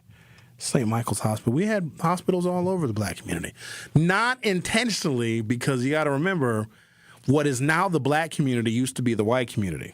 And so when it was all white people had amenities. They could go mini golfing. We used to have go-kart tracks, bumper boats, all sorts of recreation, shopping malls, movie theaters abound, even cheap movie theaters. We had a movie theater called The Budget. Then the blacks moved in, losing everything. Once the blacks move in, losing Walgreens, CVS's. You blacks move in, they'll even close a Walmart. Close it, the blacks are coming. January of 2025, executive order ending federal DEI programs. Trump signs an order abolishing federal DEI programs, eliminating equity officers, and ending race-conscious federal policies. The impact, dismantle federal racial equity infrastructure. Basically all of it. All of the federal racial equity infrastructure. Eliminated oversight of workplace discrimination and severely reduced minority hiring accountability. Some of these executive orders and laws and policies go back to Kennedy. Trump evaporated them all. January of 2025, the revocation of affirmative action requirements rescinded Executive Order 11246, which required federal contractors to engage in affirmative action and fair hiring policies. The impact, it ended 60 years of proactive employment discrimination enforcement, removed key employment protections for African Americans specifically. April of 2025, Executive Order weakening. Wait a minute. April of 2020. Oh, yeah, he was president then. Executive order weakening disparate impact enforcement action directed agencies to deprioritize enforcement of disparate impact discrimination, severely limited the ability to challenge systemic racism in housing, education, employment, lending, and criminal justice. Mid-2025, the Department of Justice Civil Rights Division had a refocus. The DOJ restructured enforcement priorities away from race-based civil rights protections. Do you guys know that the lawyers that were in the Department of Justice that did civil rights cases and civil rights violations have all been moved to ICE? The impact was a sharp decline in racial discrimination cases because there's no one at the DOJ to investigate them. Reduced investigations of police misconduct. Mid-2025, Education Department DEI funding restrictions threatened withdrawal of federal funding for all schools in America that offered any kind of DEI instruction as defined by the administration. Suppressed teaching of black history, suppressed teaching of systemic racism, and equity education had a chilling effect on civil rights curriculum nationwide. Late 2025, the National Museum and Black History Oversight Order. The action was the federal review of exhibits at the National Museum of African American History and Culture, allegations of historical erasure and political interference in black history. That's just the small list of things Trump has done. The Truth with Sherwin Hughes will be back for Hour 3. Stay tuned for the Milwaukee Experience. On Wednesday night, the Milwaukee Panthers complete their homestand as they host the Detroit Mercy Titans at the UWM Panther Arena. 3 feet the block. Franklin, contact, yes! Score it in 1. Back to the top, Dixon. Driving right, step back, wing, 3 on the way, and he hit it! Josh Dixon with a ceiling scraper. Scott Warris has the coverage starting at 6:30 p.m. on 101.7 The Truth and the Milwaukee Panthers Sports Network from Learfield. Tip-off happens at 7 o'clock. The award-winning 101.7 The Truth proudly celebrates Black excellence and the most monumental moments in our history. Tune in for Dr. Ken's Trivia, spotlighting powerful facts and moments you need to know. And Tori Lowe's Our Voices, Our Stories, amplifying the youth, perspectives, and lived experiences that define who we are. Celebrating Black excellence, celebrating our history. All month long on 101.7 The Truth. We asked parents who adopted teens to share their journey. Nathan has taught me to embrace the moment. Age-wise, I'm in my late 60s. I'm old enough to be his grandfather. Will he be embarrassed to acknowledge me as his dad? I think the most important thing we can do is let them know that they're safe, that they're valued and cared for and loved, and that they're important. I knew I wanted to be adopted by him because of how He taught me to be the person who I am today. And it's coming from a dad that didn't expect to become a dad. And I feel very proud to be his son. I was what he needed, and he was what I needed. Every day is full of new opportunities. That's what it's been about, realizing the simple things that it takes to make such a huge difference in these kids' lives. Learn about adopting a teen from foster care at adoptuskids.org. Brought to you by Adopt US Kids, the U.S. Department of Health and Human Services, and the Ad Council. You served behind the desk. You served in combat. You did 4 years and got out. You were drafted. You gave 20 years. You gave exactly what your country needed. And so did you. When you raised your hand and swore an oath to your country, when you put your name on a dotted line, you became part of only 1% of Americans who did the same. You are a veteran. You are a veteran. You are a veteran. Because no matter when, where, or how you served, you made a sacrifice for your country, and you deserve support. If you're struggling with life after service, don't wait. Reach out. Reach out to a loved one, to a fellow veteran, to VA. Find resources at va.gov/reach. Brought to you by the United States Department of Veterans Affairs and the Ad Council. Listen to the home of the 5K Gruber Cash Giveaway. 1017 FM, 1510 AM, WGKB Waukesha, and W269DL Milwaukee, a locally owned Good Karma brand station. This is The Truth with Sherwin Hughes on 1017 The Truth, The Truth app, and 1017thetruth.com.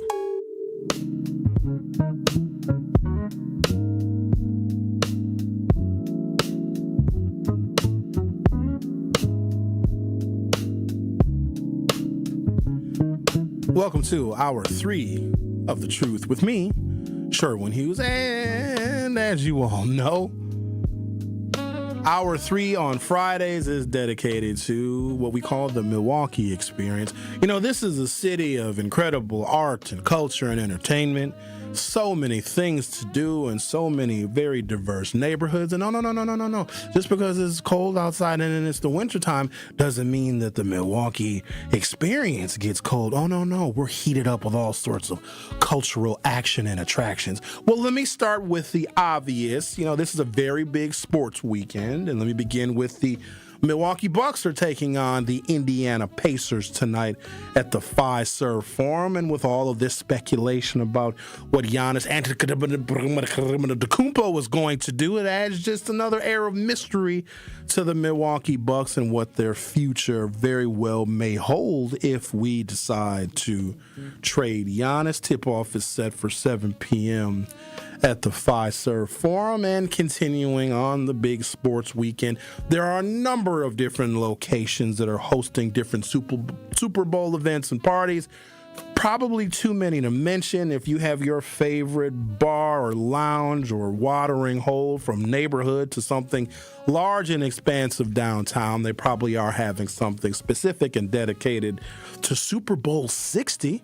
It's a milestone number for the Super Bowl. Super Bowl 60 gives the football world the gift of a fresh matchup with the AFC champion New England Patriots, boom, and the NFC champion Seattle Seahawks to square off on Sunday. This is a rematch of, it looks like, I don't know what those Roman numerals are, Super Bowl 40, 50, 27 from 2014. But no one thought these iterations of the Patriots and the Seahawks would be facing each other to cap off the 2025 season.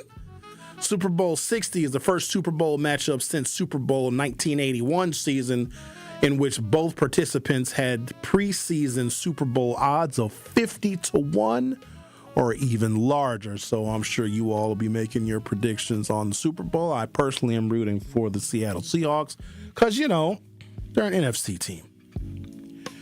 There's a category in which the city of Milwaukee punches far above its weight because, you know, we're not a big city, you know.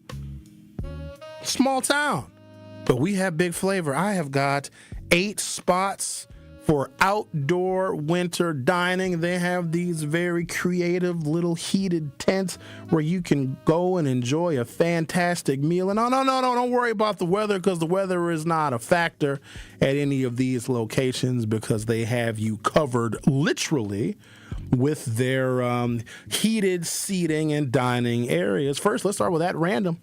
Transport yourself to a magical winter wonderland this evening. Step into At Random's enchanting magic forest. Each winter, the outdoor patio transforms into a surreal spectacle with twinkling lights and heated outdoor huts. While At Random doesn't serve food, the bar does allow you to bring in your own food from any other location. Pick a meal from your favorite Milwaukee eatery on the way, then cozy up with a warm beverage underneath the twinkling lights and experience the magic yourself. Reservations for At Random are strongly recommended. Then one of my favorites, which is just outside the city in Wauwatosa, called Buckatobbin. Take your snow-laden adventure to Buckatobbin in Wauwatosa for an evening in an authentic Northwood shanty. Handcrafted in Eagle River, unlike domes around the city, the heated shanties provide an intimate private setting for you and up to 7 of your friends or family to enjoy a unique bite in the elements without the frostbite. Again, reservations are recommended if you're going to hang out at Buckatobbin in one of their up north built shanties. Cafe Benelux, boasting a 360-degree view of the Milwaukee skyline around you. Beautiful view, by the way. Revel in the luxuriously warm comfort of the Lux Domes on the rooftop of Cafe Benelux, nestled in the historic Third Ward, one of my favorite neighborhoods in the whole city. Savor the restaurant's worldly yet approachable menu against the striking cityscape in a snow globe for you and up to 7 of your friends. And again, reservations are recommended because those things fill up very, very quickly. If you've never been there before, the Cafe Benelux on their rooftop, those domes, it's very sexy. So take someone that you love, because they're going to be in the mood. And of course, Cafe Hollander, available at all the Cafe Hollander locations around town. Enjoy the globally inspired food of the local chain with the snowy neighborhood streets as the setting. Offering domes for your group of up to 6 or larger, igloos for up to 12. Cafe Hollander is the perfect way to celebrate a snow day in Milwaukee. Then Central Grand Cafe and Tappery. In Bayview, Central Grand Cafe and Tappery has made outdoor dining year-round into a form of art. With 2 one-of-a-kind options to embrace the elements, the restaurant features a private streetcar and a covered courtyard. Revel in the warmth of the covered courtyard as the sun reflects off the snow-covered landscape or underneath the stars on a cloudless night. Or take the ambiance of Bayview to a private session inside the streetcar, a repurposed shipping container furnished with homey touches. The large 3 windows looking out onto KK Avenue, the primary artery of the community, make the space a perfect environment to relax and enjoy the frosty vibes. Check out Central Grand Cafe and Tappery in the neighborhood of Bayview. The Lakefront Brewery, the Twisted Fisherman is another option for outdoor dining, and the Zocalo Food Truck Park, some of you are familiar with that, on South 6th Street, while the easygoing summer evenings on patios may have gone into hibernation. It's no problem. See, they did a pun there. It's no problem at Zocalo Food Truck Park. An always unique dining destination, the Food Truck Park features a selection of heated huts for you and up to 11 of your closest friends. Savor the winter weather and the inviting space with a dish from one of your favorite food trucks and specialty cocktails from the bar. Reservations are recommended. Let's grab it. Who is this online one? Who? Are you sure about that, Zach? All right, let's talk to him. Hey, Al, how are you? Hey, I'm doing fine. When I heard you bring up Eagle River, I was thinking about some strip club that this black lady used to have way, way up north in Eagle River that they used to go up there during deer hunting season. Al, that's not a part of the Milwaukee experience? Oh, I heard Eagle River, so I was like, man, is he talking about way up there, way up there? Okay, well, never mind that. We can scratch that. The shanties at one of the locations at Buckatobin were built near Eagle River. That's what I was referring to, not some stripper. Oh, okay, because I know I used to be a black lady who used to live up there with her mother who owned a strip club up there. But anyway, my bad. You know what I wanted to share with you, with this racism and stuff. Every black man and every black woman has this thing I call Clio. Whether it's your smile, your character, your integrity, your personality. And this is something that you're born with because everything you do, you're good at it. But for some reason, when you look at a lot of these races, they have all the white privilege and they're still mediocre. So it's something within black people that they wish they could have. And I really think deep down inside they want to be black, but they lack the melanin, and they probably got mad that either their mother or father did not breed the right person. Because deep down inside, I think a lot of these white people that's just angry for the hell of it, they probably really want to be black. Because think about it. You don't have to be doing nothing. Your name is coming up. You're going all out your way to stop perfection for somebody who don't even care about you. So that's something within them that they're upset about that black people have. And there's a couple of white people that have that Clio in them too, but they're usually treated as a misfit. But I had to call and share that information. I want y'all to have yourself a good weekend. I'm going to play Joe Simon tonight, the theme from Clio, because it gives me so much inspiration when I step out here in these streets, because no matter what you do and no matter wherever you go, man or woman, you're going to be successful, and you can always deliver because it's that Clio within you that they're angry about. So they'll be all right. Have a good one, everybody. Have lots of fun tonight. Thank you, Al. All right, take care. Okay, then. He always ruins my Milwaukee experience. Jeez. For those of you that want to hear some high energy and fun, dancey, pantsy music and hear from some of the best hip-hop DJs around, Gibraltar is offering all sorts of options for those of you that want to cut a rug. Tomorrow night at 9 p.m., they're doing R&B, Latin, and hip-hop night featuring DJ Cell. And tonight at Gibraltar, they're going to have old school R&B and hip-hop featuring DJ NYJ. On Saturday at 8 p.m., go to Gibraltar a little bit early for flamenco night. And Saturday, starting at 10 p.m., hip-hop and R&B DJ New Styles and DJ Knock. Ooh, that's going to be a good one whenever DJ Knock is spinning. And, of course, on Sunday after the Super Bowl, you can head on down to Gibraltar at 131 North Jackson Street in the 3rd Ward and enjoy more old-school hip-hop and R&B with DJ Knock as he is coming back for a repeat and a replay. All right, guys, that's your Milwaukee Experience, sponsored by our great friends over at Visit Milwaukee. For this information and more of what to do in our incredible city and surrounding areas, visit visitmilwaukee.org. That is visitmilwaukee.org. Zach, do I take this call? I can take it. I couldn't take it before, but I can take it now. Okay. Are you going to tell me who it is, or do I have to guess? I usually can tell by how they breathe. So here we go. Let's see.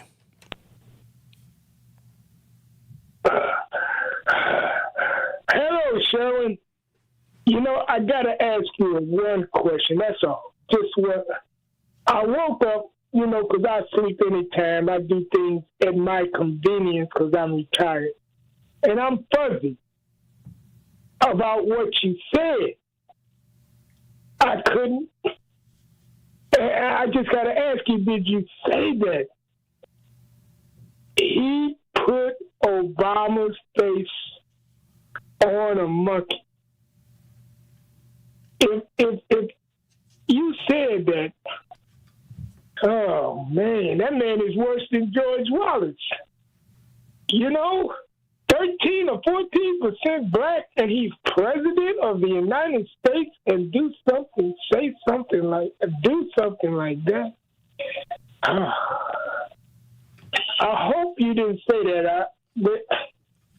I'm fuzzy, but I think you did. And that's a shame. He's worse than George Wallace in a slick way. And I guess I'll just talk to you later. You ain't saying he said it, or you ain't saying he did. So I just hope he didn't say something like that. I hope you didn't. Talk to you later, sir. I didn't say a single word. I didn't say I don't even have to say anything.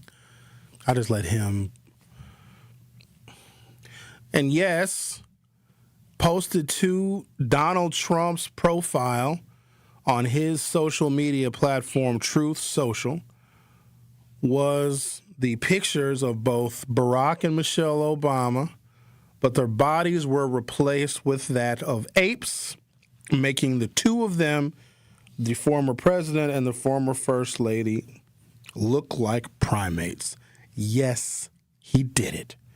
What I have been doing this entire show is explaining the legislation, the policy, and the executive orders that were intentionally targeting African-American progress that Donald Trump has been systematically and intentionally rolling back since his first term, because I feel like I need to explain why I didn't get all bent out of shape when I saw those pictures of Barack and Michelle Obama's faces on monkey bodies, because Trump has been legislating that sentiment when it comes to black people since he was elected first in 2016. He did that, created those caricatures of the former president and the first lady for all of the people that don't look at executive orders and don't pay any attention to policy where he has been systematically rolling things back. He did that for y'all to let you know where you stand. So I was upset with his policies that date back to 2017. Some of you are just getting upset now because you think Trump has gone too far. But he has been treating us like that since he got elected. And the fact that he did it during Black History Month is very intentional, because there are some things that U.S. presidents have to say and have to do, and acknowledgments they have to give, and proclamations they have to pronounce during Black History Month. And so what he did to negate all of that, because all of that was performative, he showed your former president and first lady as monkeys. Happy Black History Month. You're listening to The Truth with Sherwin Hughes on 101.7 FM. Don't go anywhere. I'll be right back. The Truth with Sherwin Hughes returns after this on 101.7 The Truth app, and 1017thetruth.com. Truth Nation, make sure you tap in all week long, as we'll be giving away a pair of tickets every single day to the second annual Truth Community Awards, taking place on Friday, February 20th. Last year was fire, and this year we are turning it up even more as we celebrate the unsung heroes who are out here making a real impact in our community. So make sure you are tapped in all week long to The Truth so you don't miss your chance to win free tickets to the biggest and best community awards right here in our city.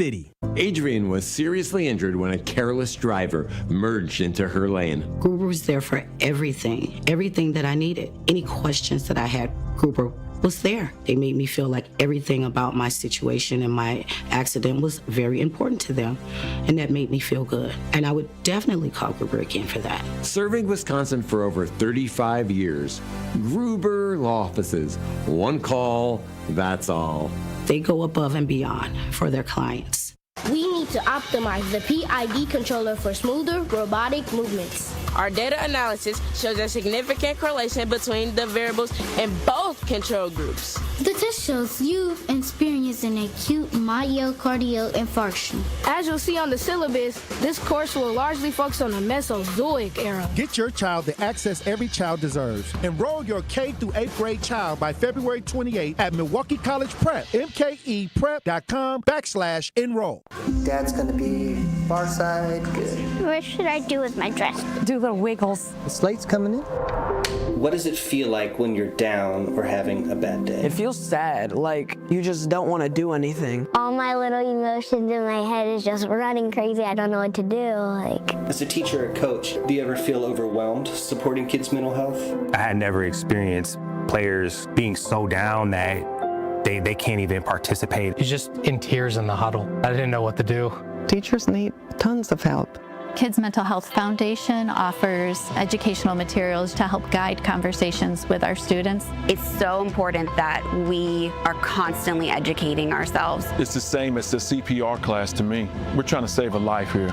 The Kids Mental Health Foundation has free tools and information developed by experts because kids' mental health starts with all of us. Scan the QR code or check out kidsmentalhealthfoundation.org to get started. Now that I'm retired, I'm worried about making ends meet. Food, medicine, and rent cost more every day. And that's why I used benefitscheckup.org. It connected me to an extra $1,000 a month. Benefitscheckup.org is a free service from the National Council on Aging.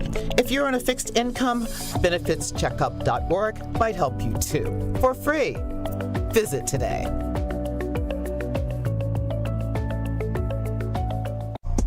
You are listening to The Truth with Sherwin Hughes on 1017 The Truth app, and 1017thetruth.com.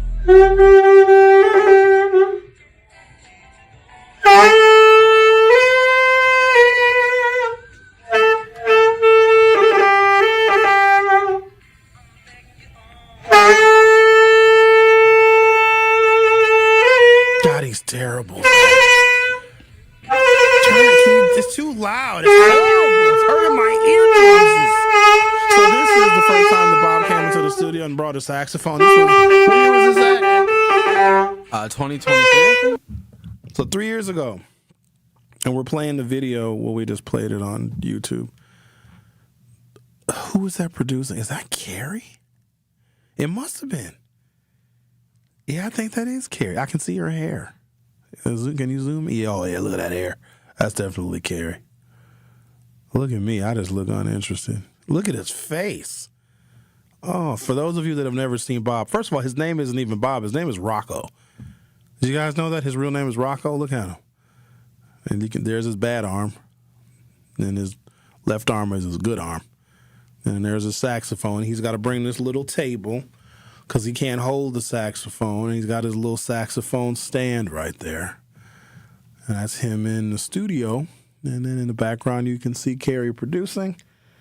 And that is me looking exceptionally uninterested at Bob. So there you go. There's Rocco when he came to the studio. We don't let him come in the studio anymore because he requires a lot of handling.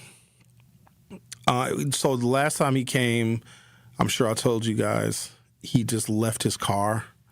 He just left it on Wisconsin Avenue. You want me to put the picture of that up too? You have the picture of that? I sent it to you. Yeah, he just left his car. He thought that either a random person or a security guard was a valet. So he parked directly in front of the building here, which is an intersection of King Drive and Wisconsin Avenue. So Bob just parks his car at an intersection, gets out, and luckily he gave his keys to a random person. Like, they were nice. I don't know what they did with the car, but we had to send Kyle Wallace out of the building to find out who Bob gave his keys to. Because when Bob came in, we're like, okay, Bob, where'd you park? Oh, I left my vehicle right out front. I said, Bob, there is no out front. Oh, I gave my keys to the valet. There is no valet.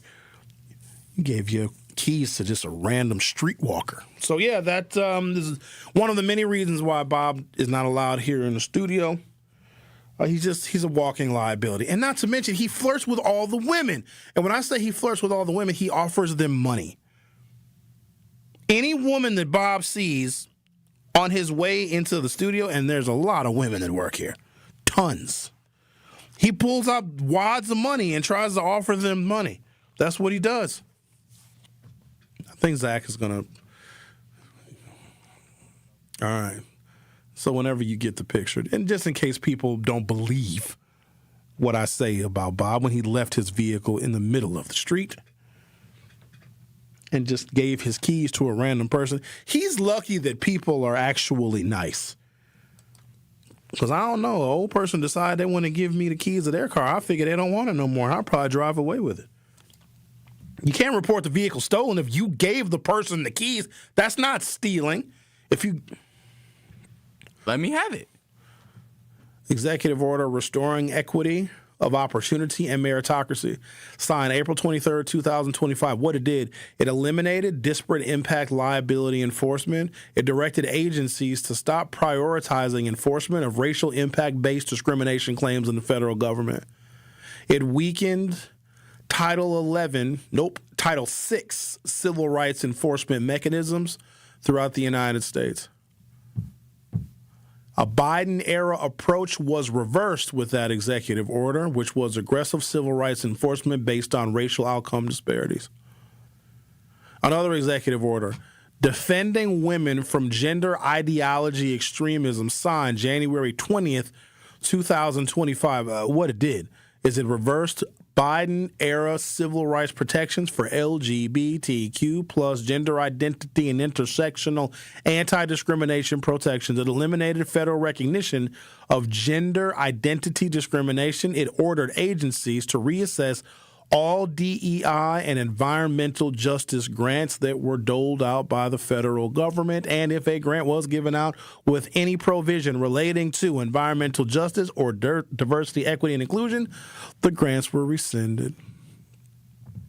The Biden order that it reversed was Executive Order 13988, preventing and combating discrimination based on the gender identity and sexual orientation of a person. So now I'm giving you the specific executive orders that Trump signed that didn't implement new forms of discrimination. They reversed Biden-era executive orders designed to combat discrimination. So Trump did two things. And I am putting into context the picture that some of you may have seen. Maybe we'll put that one up too, since we're putting pictures up today. The picture that was posted on Truth Social of Barack Obama's face and Michelle Obama's face on monkeys' bodies, making Barack and Michelle Obama look like apes. A lot of folks got really upset when they saw that, and I was wondering where those people were when Donald Trump was signing these executive orders into law, executive orders to essentially support and reinvigorate racism and discrimination, and making sure that anything signed by Joe Biden was reversed. Any gains that we made during the Biden era with Biden executive orders, Donald Trump, one by one, signed executive orders to take them away.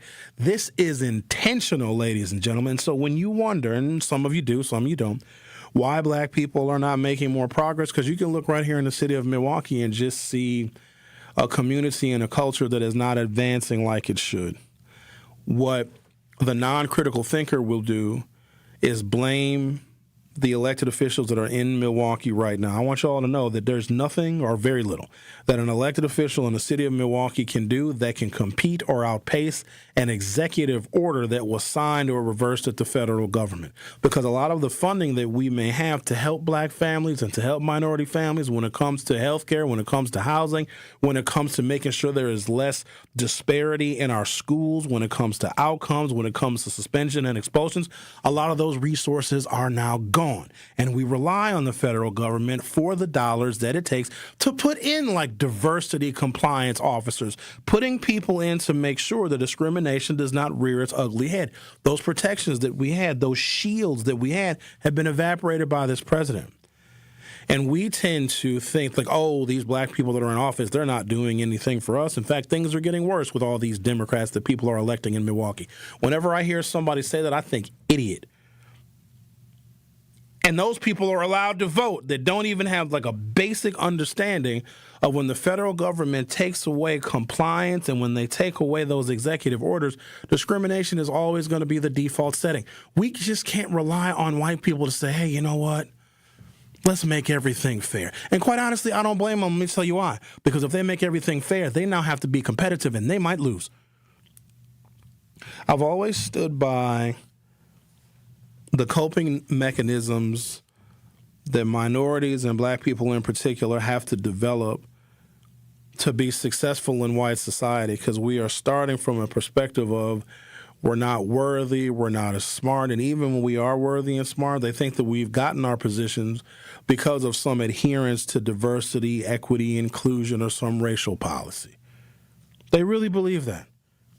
They always look at us differently, like we're just not good enough. Like even the best of us are just mediocre. They want to maintain their advantage. Why would they ever want to make anything fair? What's the point? I'm not sure who said it, but I think it might have been Machiavelli.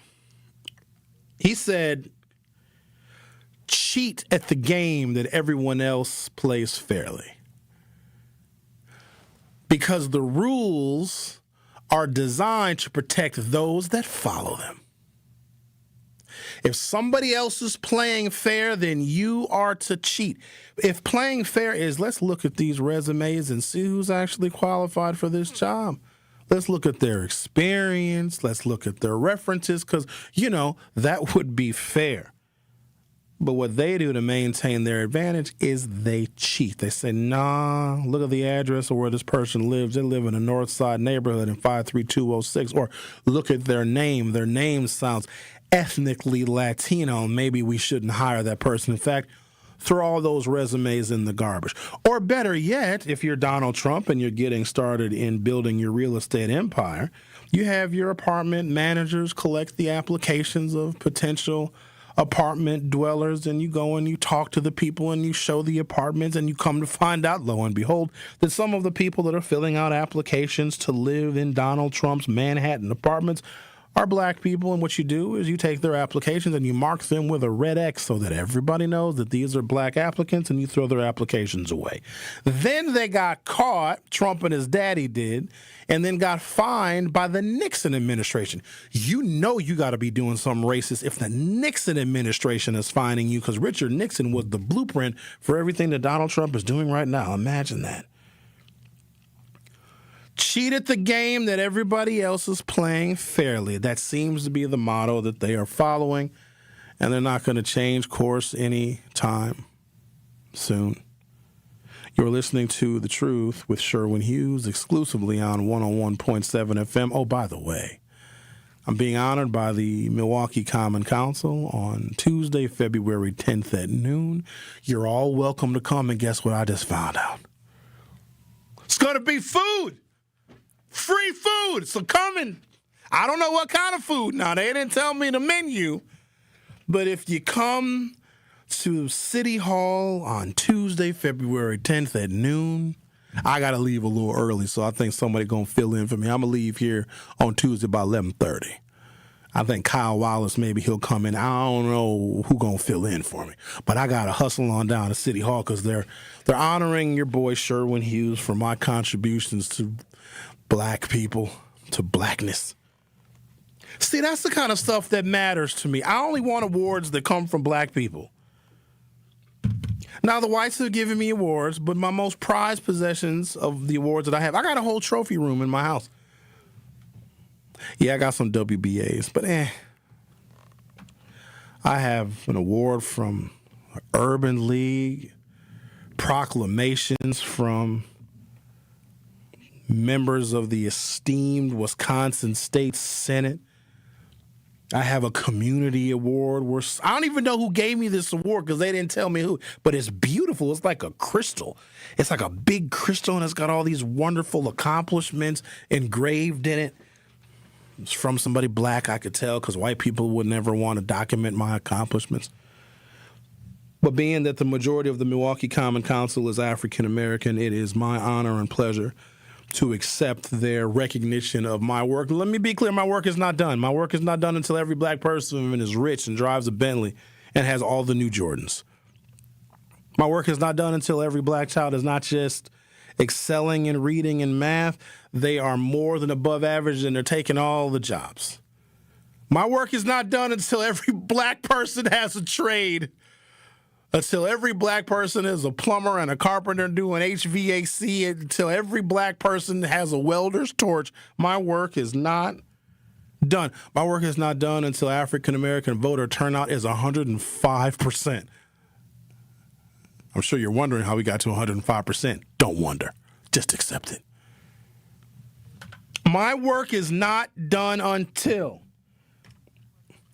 African Americans get their reparations. Zach said, when I come back from this commercial break, what happens, Zach? Because I don't even know. Are you displaying something? No, I was saying, like, your work's not finished until you come back from this commercial break. Oh, right. Exactly. My work day is not finished until I come back from this. I have no idea what's going on, Zach. It's Friday. My brain is fried. This week is Want to look at the picture of Bob's car?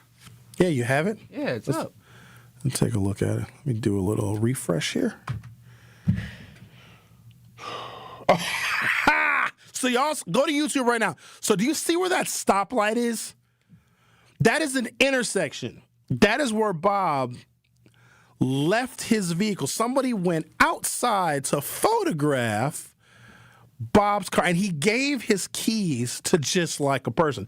So if you look right where on the passenger side of his vehicle, that is the sidewalk that you would walk up to get into the 3rd Street Market Hall. So not only is his vehicle in the middle of an intersection, it's blocking the sidewalk that you would use to get into the actual building. And he hobbled his ass away from his vehicle and just left it there. It's like, oh, I put it so the valet can take it. And I think he's still too close to the fire hydrant.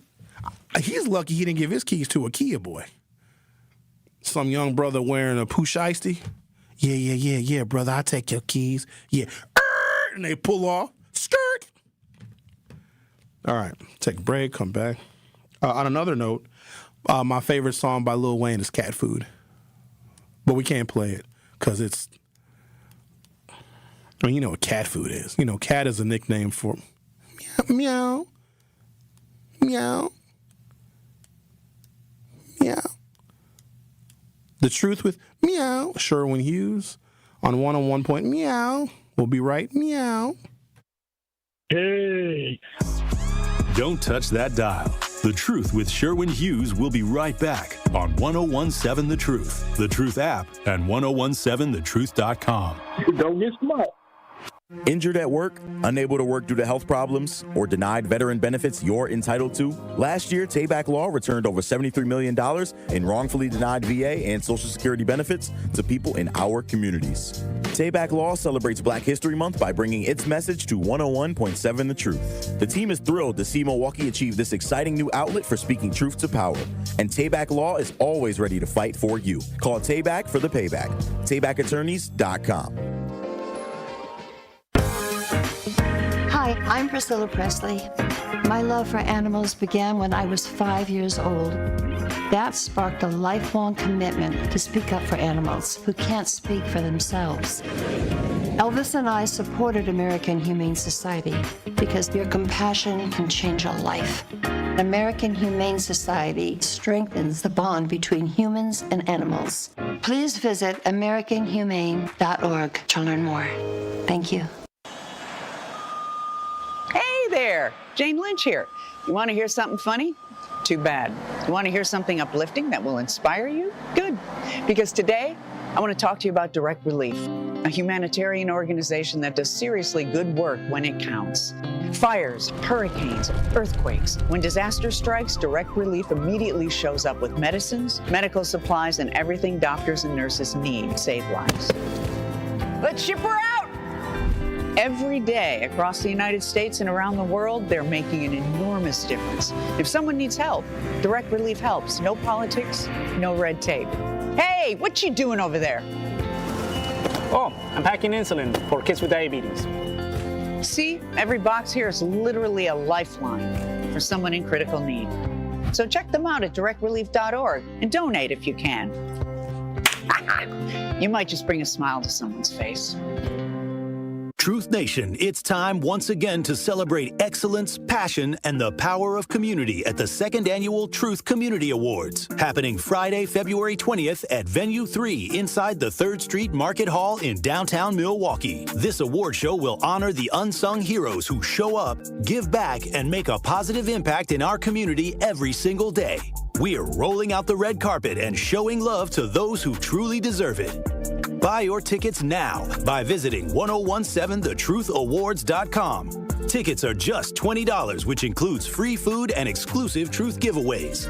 Join the 1017 The Truth team for an unforgettable night of entertainment, inspiration, and community pride at the 2nd Annual Truth Community Awards on Friday, February 20th at Venue 3 in Milwaukee. The Truth Community Awards are presented by Potawatomi Casino Hotel, Gruber Law Offices, Steinhoffels, Milwaukee College Prep, Cousin Subs, Venue 3 at the 3rd Street Market Hall, and the Milwaukee Bucks Foundation.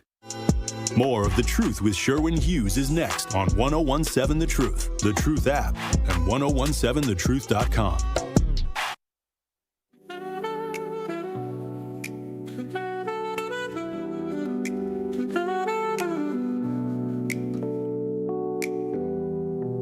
Join me every Friday at 11 a.m. for the Milwaukee Experience with Sherwin Hughes, presented by Visit Milwaukee.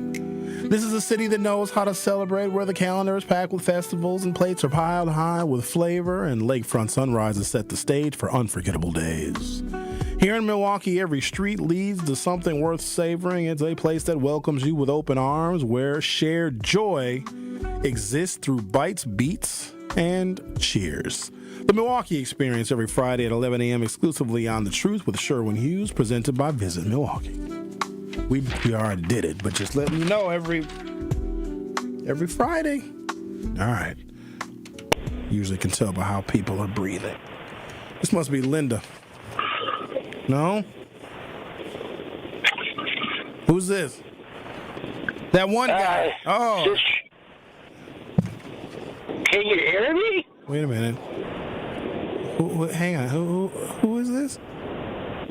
Who? It's Andy. Can you hear me? Yeah. What the heck? We can. Yes, we can hear you. Hi, Andy. How are you? I'm driving. Hey, listen, I love your show. I don't mean to nitpick, but you missed an opportunity, Professor Hughes. Can I tell you what I think it is? Oh, please do. I'm looking forward to hearing it. It's really minor.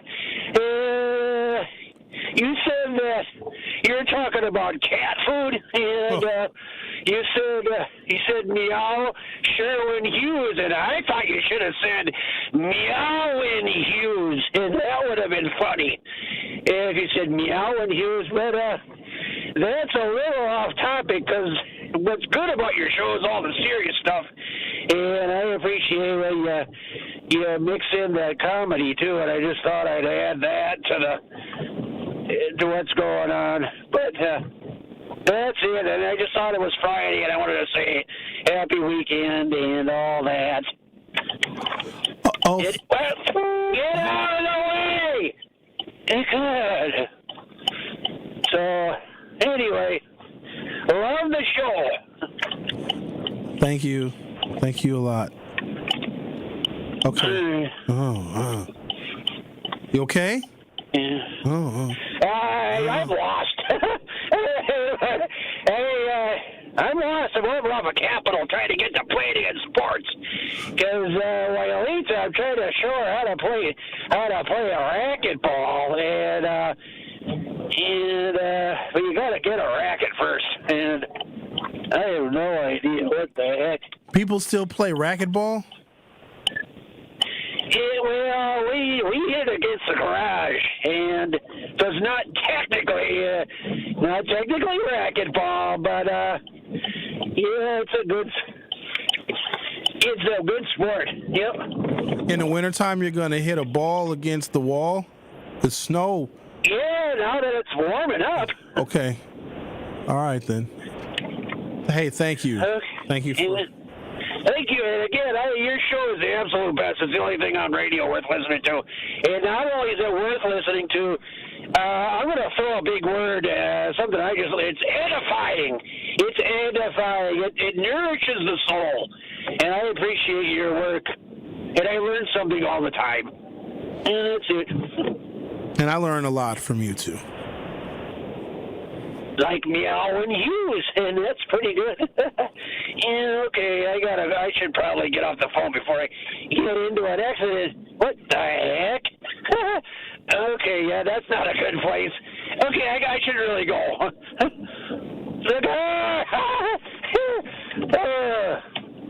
And I'm going to take a right.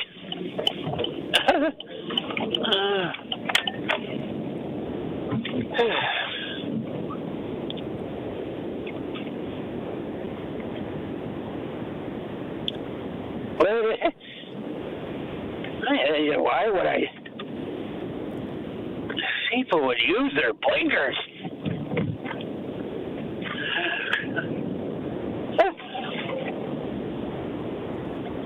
Hey, doggy. Okay. 23rd.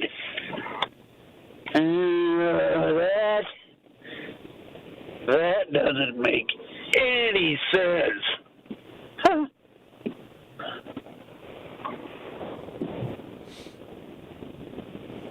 Yeah, we get it. You love the Milwaukee Brewers. Good for you.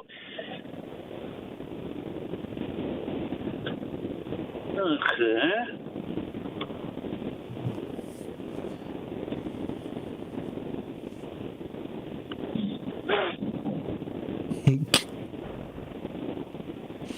And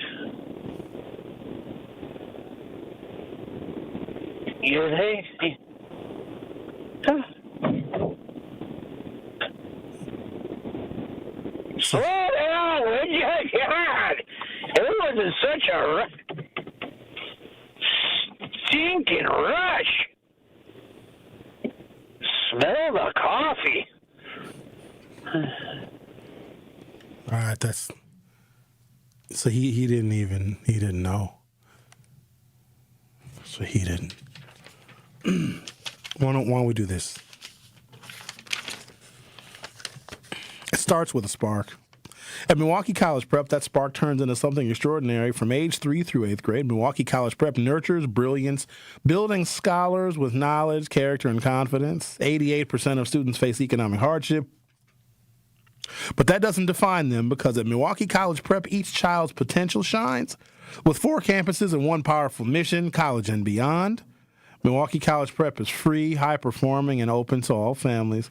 Visit MilwaukeeCollegePrep.com to enroll or to get involved. That is MilwaukeeCollegePrep.com, where Milwaukee's future begins to shine. The Truth with Sherwin Hughes will be right back.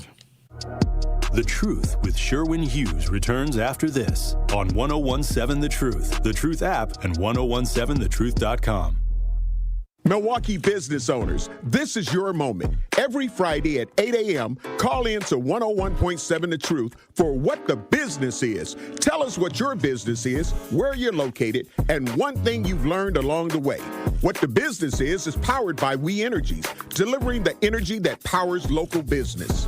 Fridays at 8 a.m. on 101.7 The Truth. Fridays at 8 a.m. on 101.7 The Truth. Wisconsin is as hard-working of a place as you'll ever find. There's a sense of pride, community, and work ethic that's second to none. People here are tough, but even the toughest among us need help after a serious accident. At Gruber Law Offices, we won't stop fighting for you and your family. We've been here and will continue to be here for as long as you need us. Gruber Law Offices. One call, that's all. Hey y'all, it's 101.7 The Truth's Rhea Riley for Sweet Talks Medical Spa in Menominee Falls. Skip the sterile clinical office feel. Sweet Talk stays on the cutting edge of beauty and wellness innovations in a vibrant, playful space promoting self-love and confidence. Sweet Talk specializes in a range of treatments, including injectables, medical-grade skincare, weight loss, hormone therapies, and more. Not sure where to start? Sweet Talks offers comprehensive wellness consultations to create a customized plan centered around you. Because at Sweet Talks, your goals are their goals. Learn more at sweettalks.com. Life's better with American Family Insurance because we know you love working weekends. If it means working on your dream home, both inside and out. And we're here to help protect those dreams so you can enjoy peace of mind. Save up to 40% when you bundle home and auto. American Family Insurance. Get a quote and find an agent at amfam.com. Products, pricing, and availability vary based on the way you purchase insurance and by state. Some exclusions apply. American Family Mutual Insurance Company, SI, and its operating companies, 6000 American Parkway, Madison, Wisconsin. I slept in a lot of different rooms, different beds, but none of them really felt like mine. I spent 14 years in foster care, mostly in group homes. And I never had much left because I always had to be ready to move. Why get things if you just have to let them go? There are more than 100,000 children in foster care waiting to be adopted. The Dave Thomas Foundation for Adoption is working to help find them a forever family and a permanent home of their own. Now I have my own room with walls that tell my story. I love hanging out in here. I play dress up with my sisters and I sing and make videos. But the best part? Knowing I'll always have a place to go and a family that loves and supports me. If you have room in your home or your heart, see how you can help at davethomasfoundation.org. It's The Truth with Sherwin Hughes on 1017 The Truth, The Truth app, and 1017thetruth.com. The award-winning 1017 The Truth proudly celebrates Black excellence in the most monumental moments in our history. All month, we're honoring the voices, the stories, and the achievements that have shaped our past, empowered our present, and continue to inspire our future. Tune in for Dr. Ken's Trivia, spotlighting powerful facts and moments you need to know, and Tori Lowe's Our Voices, Our Stories, amplifying the youth. Tune in all month long as 1017 The Truth lifts up the legacy, the brilliance, and the power of Black history. Because Black history, damn it, it's not just history. It's happening every day. 1017 The Truth celebration of Black history is proudly sponsored by Educators Credit Union and Tayback Law. Hey, get Tayback for the payback, you know what I mean?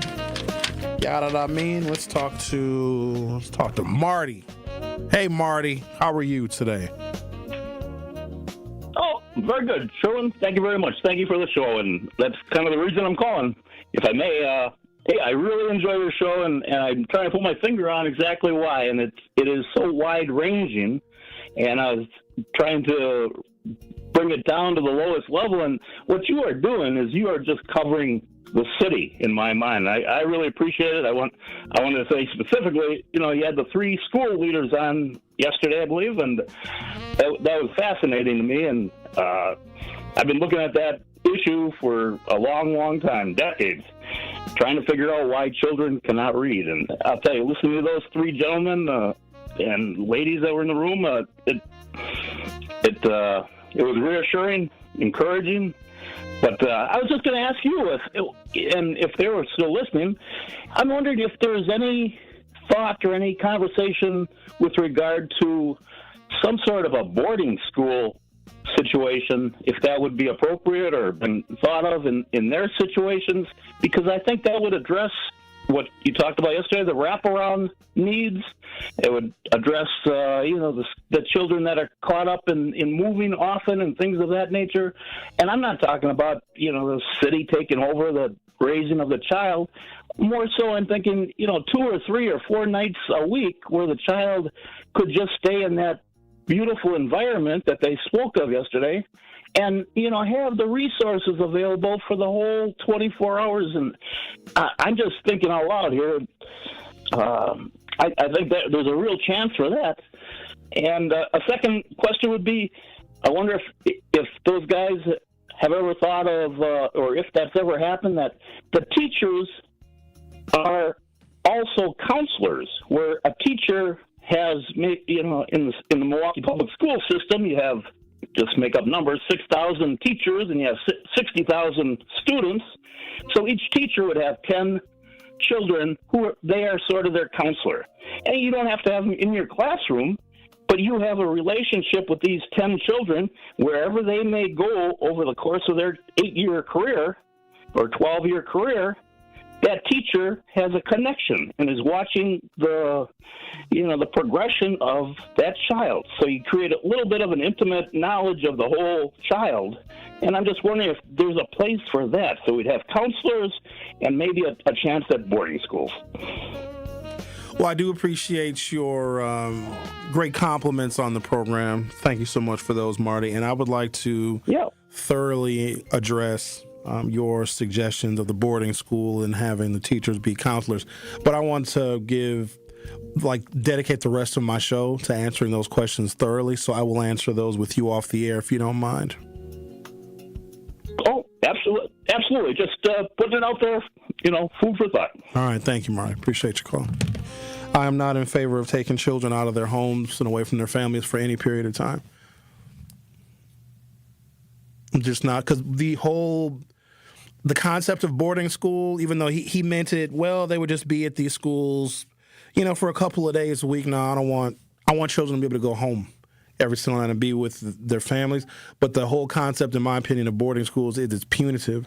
If you want to send a child to boarding school, they exist with their military academies. But I am not in favor of keeping children overnight. I don't trust, and it's not that I don't trust the institutions that exist. I just don't want a child to have to spend time away from their siblings and their families overnight, because I think the instruction would begin to wane when children would miss being at home. So I'm not in favor of that. Nor would I be in favor of teachers, because we have too much of a racial mismatch, and I don't want some of these white teachers counseling our children. And if they can't teach these damn kids how to read because they don't have a vested interest in these children excelling, then I don't want them counseling these kids either. Some of the teachers are the wrong kinds of mentors, because remember, these teachers are the ones that are creating the disparity that we have in suspension rates and expulsion rates and the heavy-handed discipline on black children. I just want teachers to be good at teaching. I can't require them to also be good at a whole nother profession that is a whole nother trade that takes a whole nother 4-year degree plus at least a master's degree in order to be a certified counselor. Now, that's what he was referring to, those kind of counselors, but I don't want the cultural influence of some of those teachers that, let's be real, they don't even live in Milwaukee. If you don't live in Milwaukee because you don't want to be around the people and around the children that you teach every single day, then your period of time with our children during the workday is enough. I don't want those teachers having additional influence on those children, because what may happen is covertly those children might start hating each other, one another, and black people. No thanks. I mean, they're novel ideas.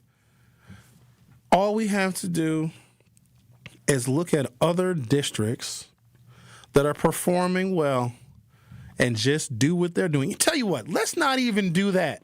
Let's not even look at other districts that are performing well. Look at Rufus King. Everybody loves Rufus King. Rufus King is an international baccalaureate high school. They've got very high-performing everything. They got AP classes and high expectations.